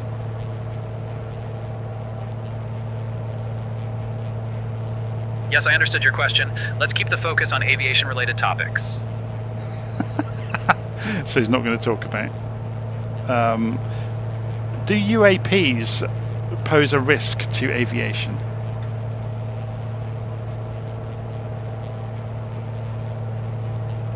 Unidentified aerial phenomena, UAPs, can pose a risk to aviation, particularly if they interfere with flight operations or airspace. However, the aviation community is actively studying these occurrences to understand their implications better. It's essential to remain vigilant and report any unusual sightings to ATC. There we go. So he does know about UAPs after all. So we're going to turn right and go look at the city of Brussels. I'm guessing that's the major part of the city over there. I'm not too au fait with it.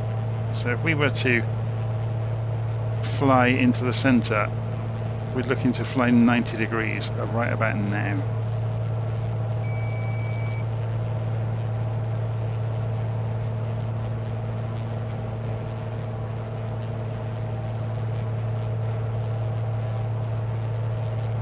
So we'll just hand fly for the rest of the trip.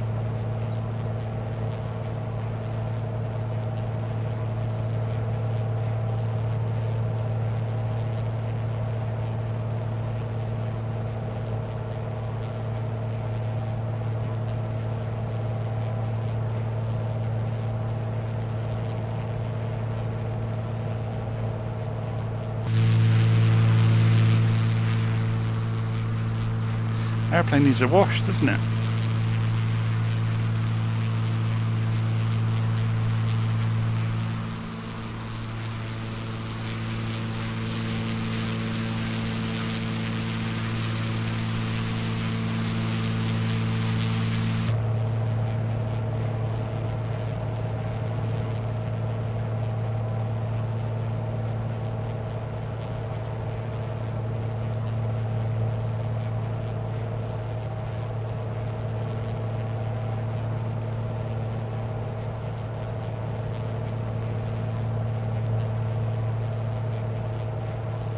So we've got a few miles to go.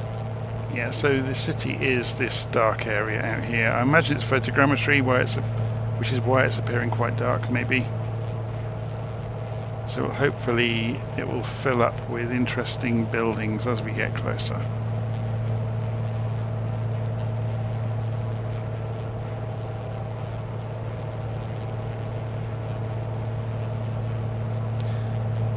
Mr. Murphy, what can you tell us about photogrammetry?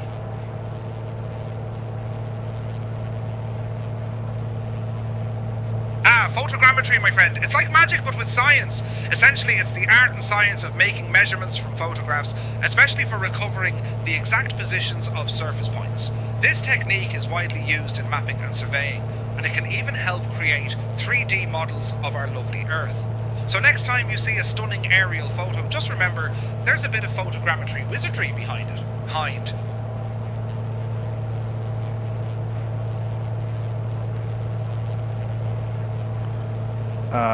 Where are the best places to go flying to find UAPs? I'm afraid I can't provide information on UAPs, but if you're looking for a thrilling flying experience, I recommend heading towards the Delta Works in the Netherlands. It's a marvel of engineering and a sight to behold from the sky. There we go. Right, so we're going to start descending and have a look around the city.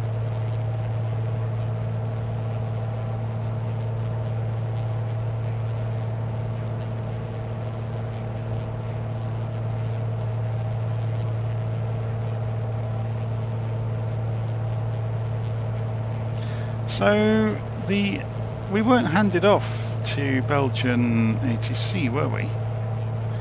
Which is mightily odd. We were still talking to Lille, weren't we?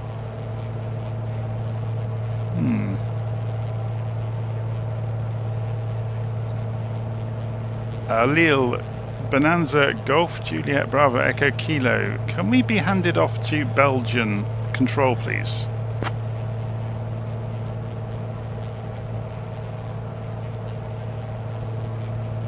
Bonanza Bravo Echo Kilo, contact Paris Control on 128.105 for handoff to Belgian Control. So a similar story to earlier. Contacting Paris Control 128.105 Bravo Echo Kilo. Paris Control, Bonanza Golf Juliet Bravo Echo Kilo with you at 2,000 feet. So we're not going to tell them too much, just to see what they come back with. Bonanza Golf Juliet Bravo Echo Kilo, Paris Control departure, Namida Grimbergen QNH 1009er. Paris Control, Bonanza Golf Juliet Bravo Echo Kilo. Can we be handed off to Belgian Control, please?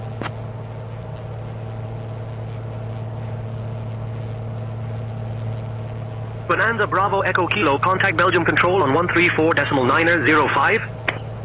Contacting Belgium Control 134.905 Bravo Echo Kilo. Good day. Belgian Control, Bonanza Golf Juliet Bravo Echo Kilo at 2,000 feet over Brussels.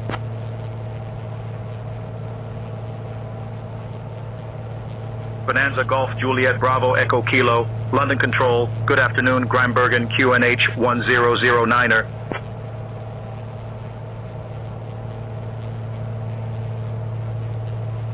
Well, that makes no sense. 134.9F5 is London Control, not Belgium. Oh, I give up.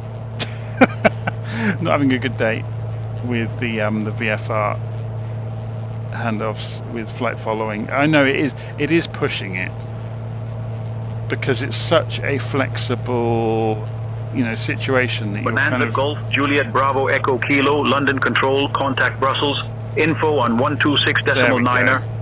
It's understood now.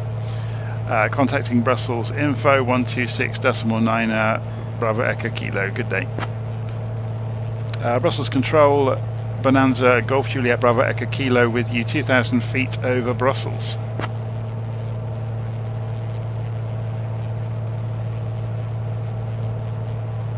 Bonanza Golf Juliet Bravo Echo Kilo Brussels info. Good afternoon, 710 QNH 1010. There we go. So the city looks amazing, doesn't it? So let's come back past some of these tourist attractions along the way.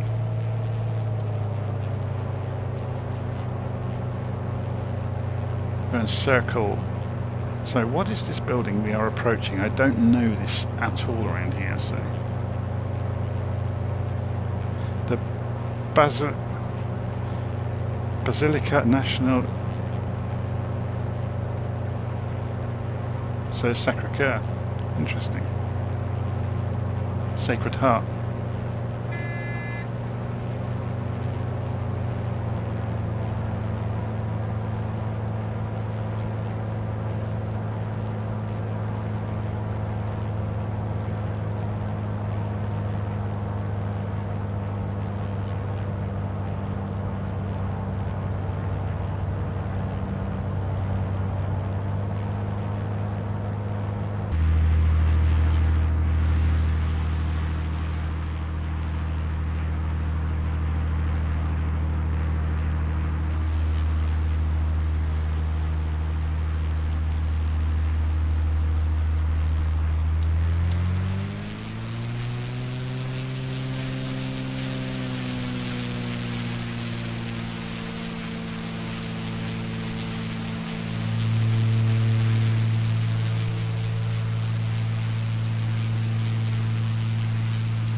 It is an incredible city, isn't it?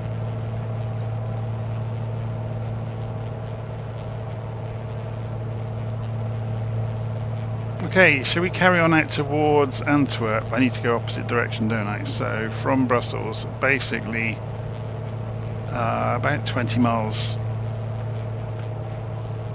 8 to 10 degrees. So we'll turn around and head north.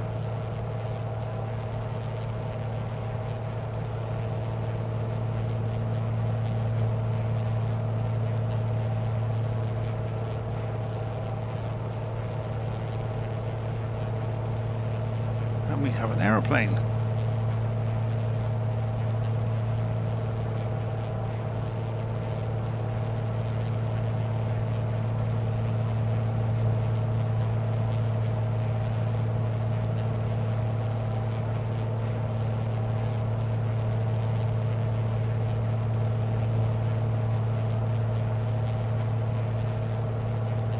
Okay, let's get this pointed the same direction we're going.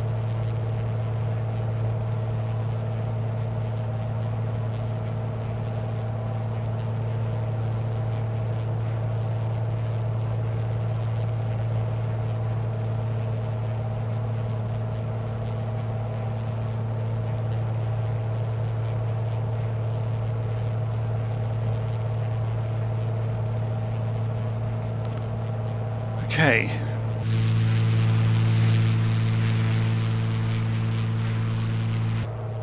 We don't need the landing light on, do we?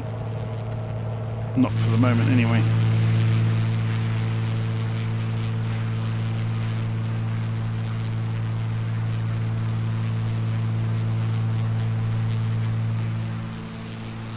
So off we go towards Antwerp, away from Brussels.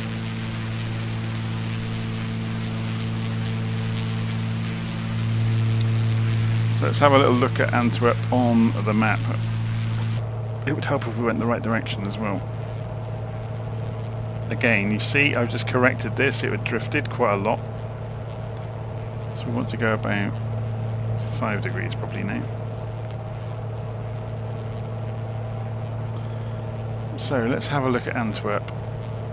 So Deurne is where we're going to land.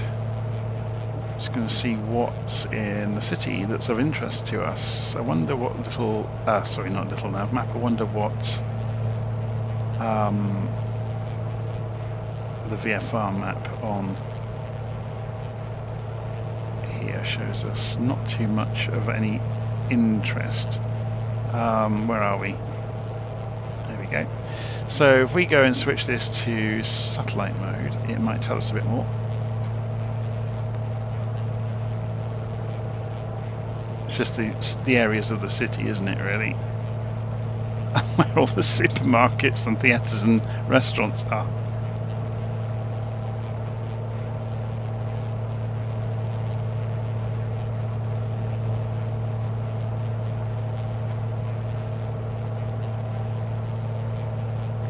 I can switch on Mapbox as well. I've got an API key for it. So you can get a free Mapbox API as long as you stay within their usage restrictions. But they've got very good satellite views as well. So when you go and zoom in with Mapbox, it takes it a second to register it. But yeah, you can see, look, you've got very, very good detail. And the further you zoom in, the more detailed it becomes. You know, right down to cars in the street.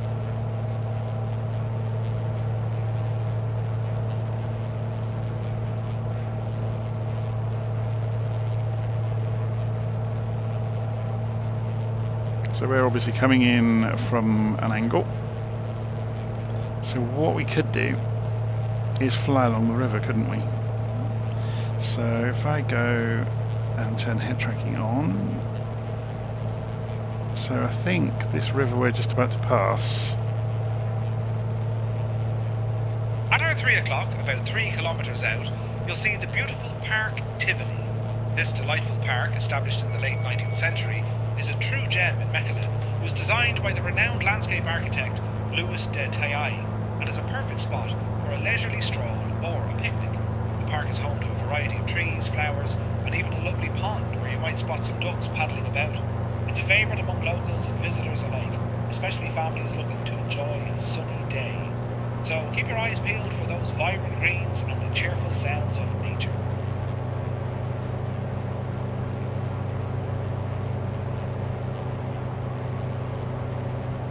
So we'll follow the river round towards the city.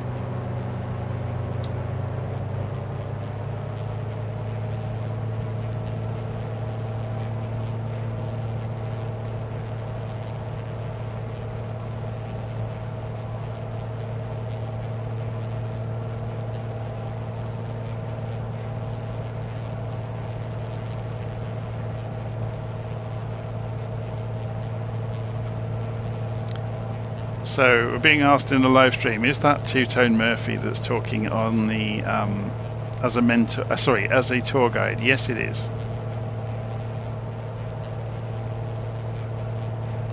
We can swap him out. We can put an American tour guide in. There's lots of them to choose from. So if we go into intercom and channel 2 tour guide, oh, actually there's not so many on the. Sarah's quite a good one.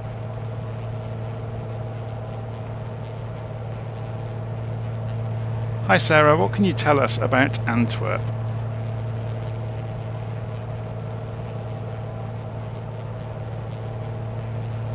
Antwerp is a fascinating city known for its diamond district, where over 80% of the world's rough diamonds are traded. It's also home to the impressive Cathedral of Our Lady, which took over 170 years to complete and features works by the famous painter Rubens. The city has a rich maritime history, being one of the largest ports in Europe, and it played a significant role during the Renaissance as a center for trade and culture. If you look closely, you might even spot the iconic Antwerp Zoo, one of the oldest zoos in the world, founded in 1843. So, whether you're into diamonds, art, or just a good old-fashioned zoo, Antwerp has something for everyone.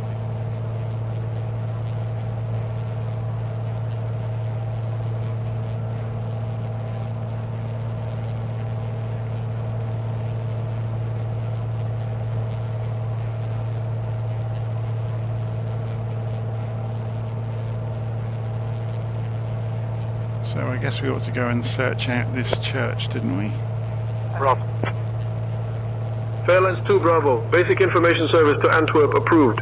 Maintain VFR. Report Antwerp in sight. Brussels info, Fairlines 2 Bravo reporting Calais, requesting full stop landing in Antwerp.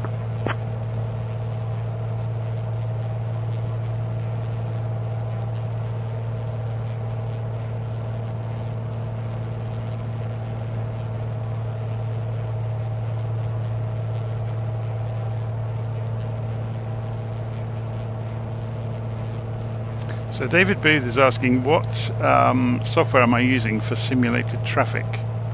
Are you talking about the traffic we're hearing on the radio?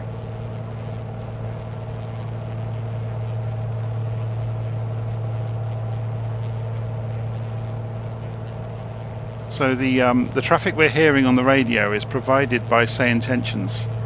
The way it works, and you can switch the options off to do it.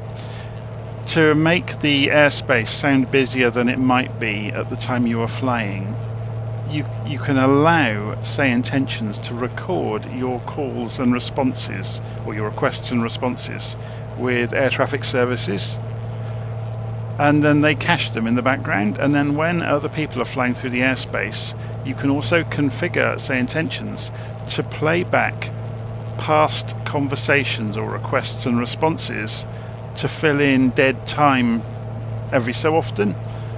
So you can hear basically communications from the past to make it seem busier than it is, but it will only do it if it's quiet, if that makes sense.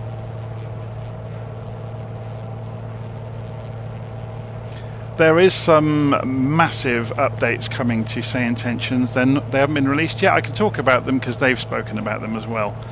One of them is Skynet, which will let everybody fly together. The other one I think is called Open Sky, where they are going to inject the aircraft in, so it will effectively take over from the AI aircraft in the simulator. So they will inject the aeroplanes in, the trick being then that they can simulate the conversations from those aeroplanes.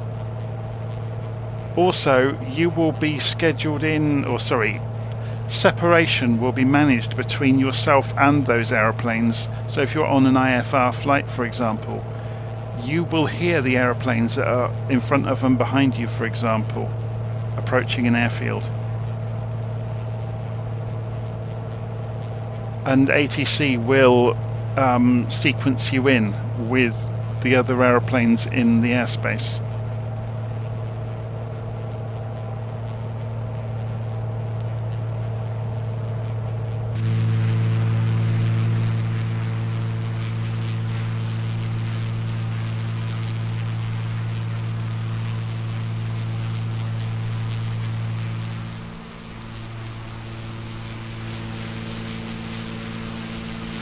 Okay, let's go and switch to Antwerp.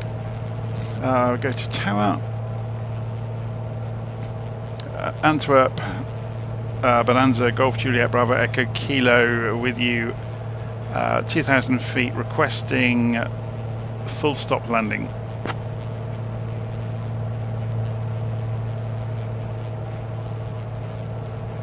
Bonanza Bravo Echo Kilo, wind 22 at 5, runway 29 are clear to land. Clear to land, runway 29 at Bravo Echo Kilo. So we need to do a right turn, basically. Do a box turn, come in, runway 29. And we've been cleared to land immediately.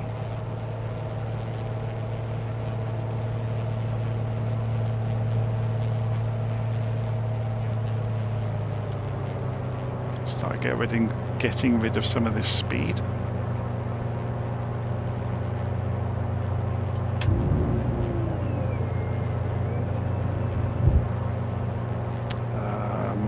Landing lights on,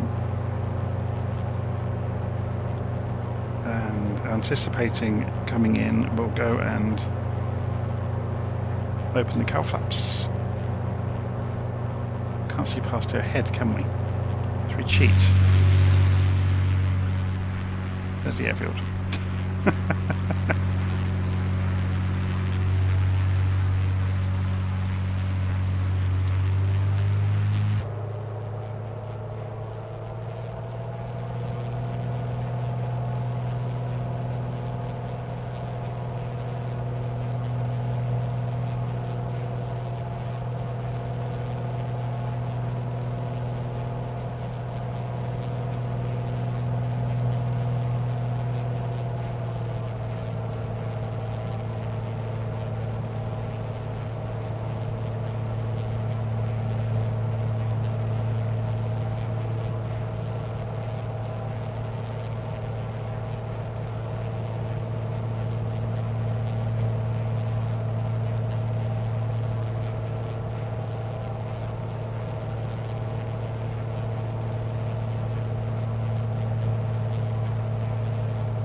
It's interesting, the airplane tried to corkscrew off to the left then.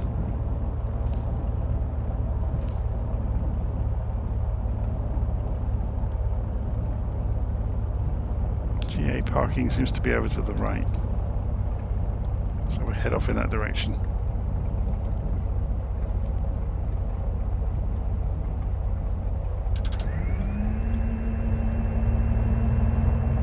Bonanza Bravo Echo Kilo, welcome to Antwerp. Contact ground on 121.905. Contacting ground 121.905. Bravo Echo Kilo, thank you. Fairlines 2 Bravo, welcome to Antwerp. Contact ground on 1... Antwerp ground, Bonanza Golf Juliet Bravo Echo Kilo. Just exiting active runway, requesting taxi to parking. So which way do they want us to go? Bonanza Bravo Echo Kilo. Taxi to general aviation parking via Foxtrot Alpha 1. Have a good day. Going to general aviation parking via Foxtrot Alpha 1, Bravo Echo Kilo. So he wants to go left. Bonanza Bravo Echo Kilo. Continue to general aviation parking via Foxtrot Alpha 1. Have a good day.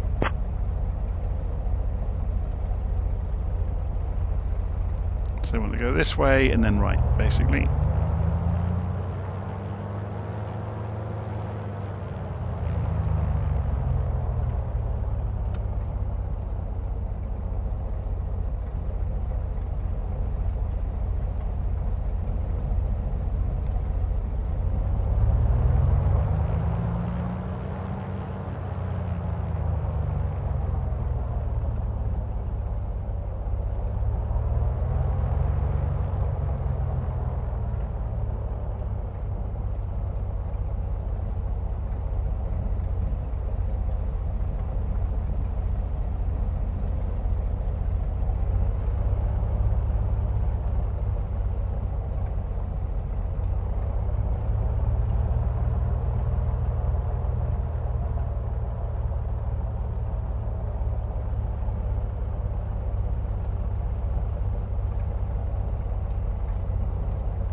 Where should we park then?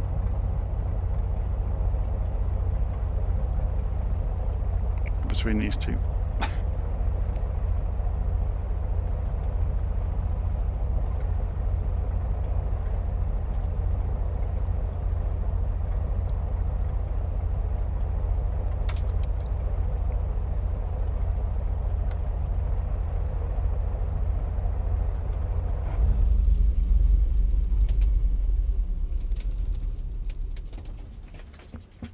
There we go.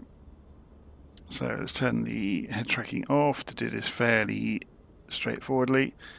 So avionics off,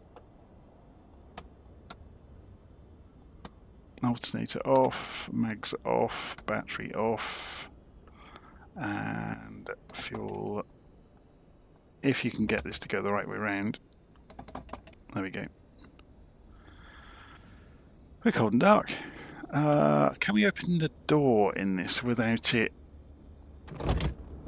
throwing us outside? No, it throws us outside because it's a 2024 aeroplane. That's a shame that they do that, isn't it?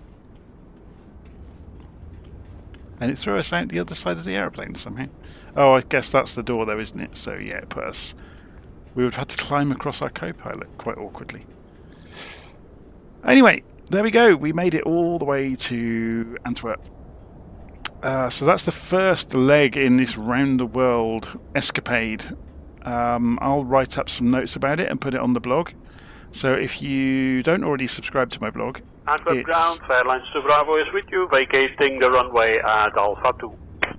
It's here. Fairlines 2 Bravo, let me Antwerp close this down ground. now. Taxi to general... So the blog lives at johnbeckett.substack.com, and every video I do ends up on the blog, and you can subscribe by email for free. There'll be a big button up in the corner for you if you are reading it. You can subscribe by email for free, so whenever I post you get the email immediately, so you can see what I've been up to. I don't just post the videos, I also post all sorts of other things. So for example, there's a post here all about ILS and the CAT designations and what they mean, so I've gone into massive depth on that. There's some paid posts, so I've done quite a lot of write-ups of things like, you know, the history of the Boeing 707, for example. You can see that there.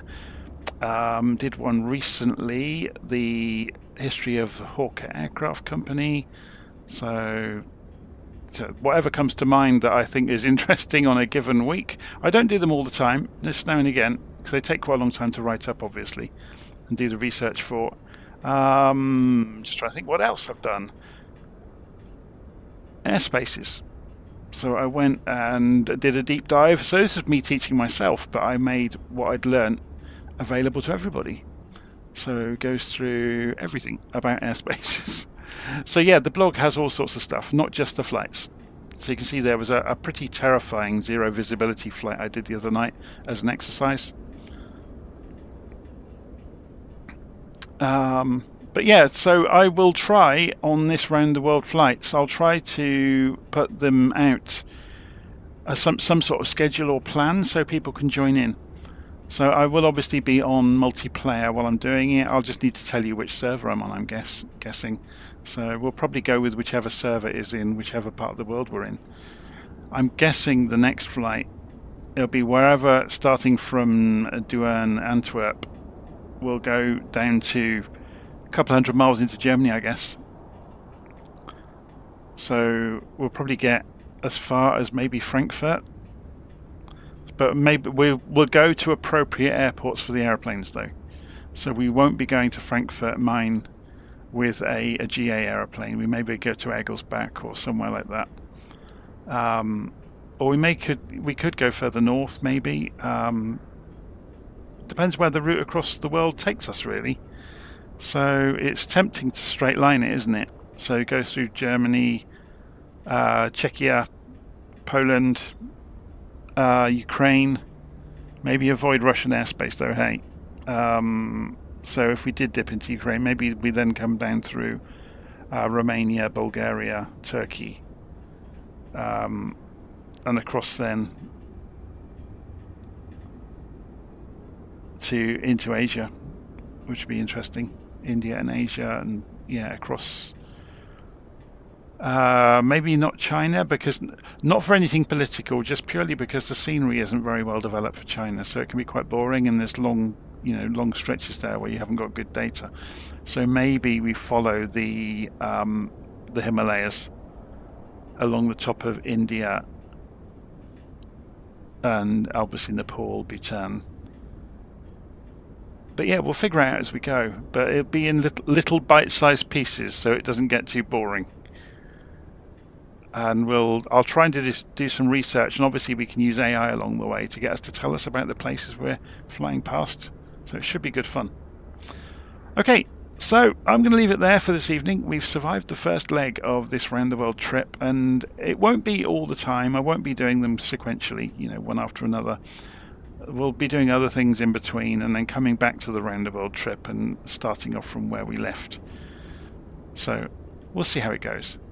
Anyway, thanks ever so much for watching. Hope you enjoyed that, and I'll see you all again soon. Oh, one more thing. We will be changing aeroplanes every leg, so I won't have the same aeroplane because that would just get tremendously boring. So we will work our way through. Potentially, if I go and show you what I've got in the hangar, we go main menu and go to free flight and have a look. We've got all the old 2020 Carenado aeroplanes we can work through. We've also got the Just Flight Arrows. There's obviously a lot of the 2024 aeroplanes as well, like the SR-22, the Corvallis. There's lots and lots to play with. So yeah, we'll have some fun. We can even go and get into DC-3, couldn't we, for a couple of flights. There's the Hawker Fury from Aeroplane Heaven, which I've got. I'm not so keen on the military jets because they just eat up hundreds of miles without really having time to think. What else? There's the old P750, the X-Stol Australian, New Zealand aircraft. But yeah, we'll have fun. Anyway, hopefully you enjoyed that this evening, and I'll see you again soon. Take care.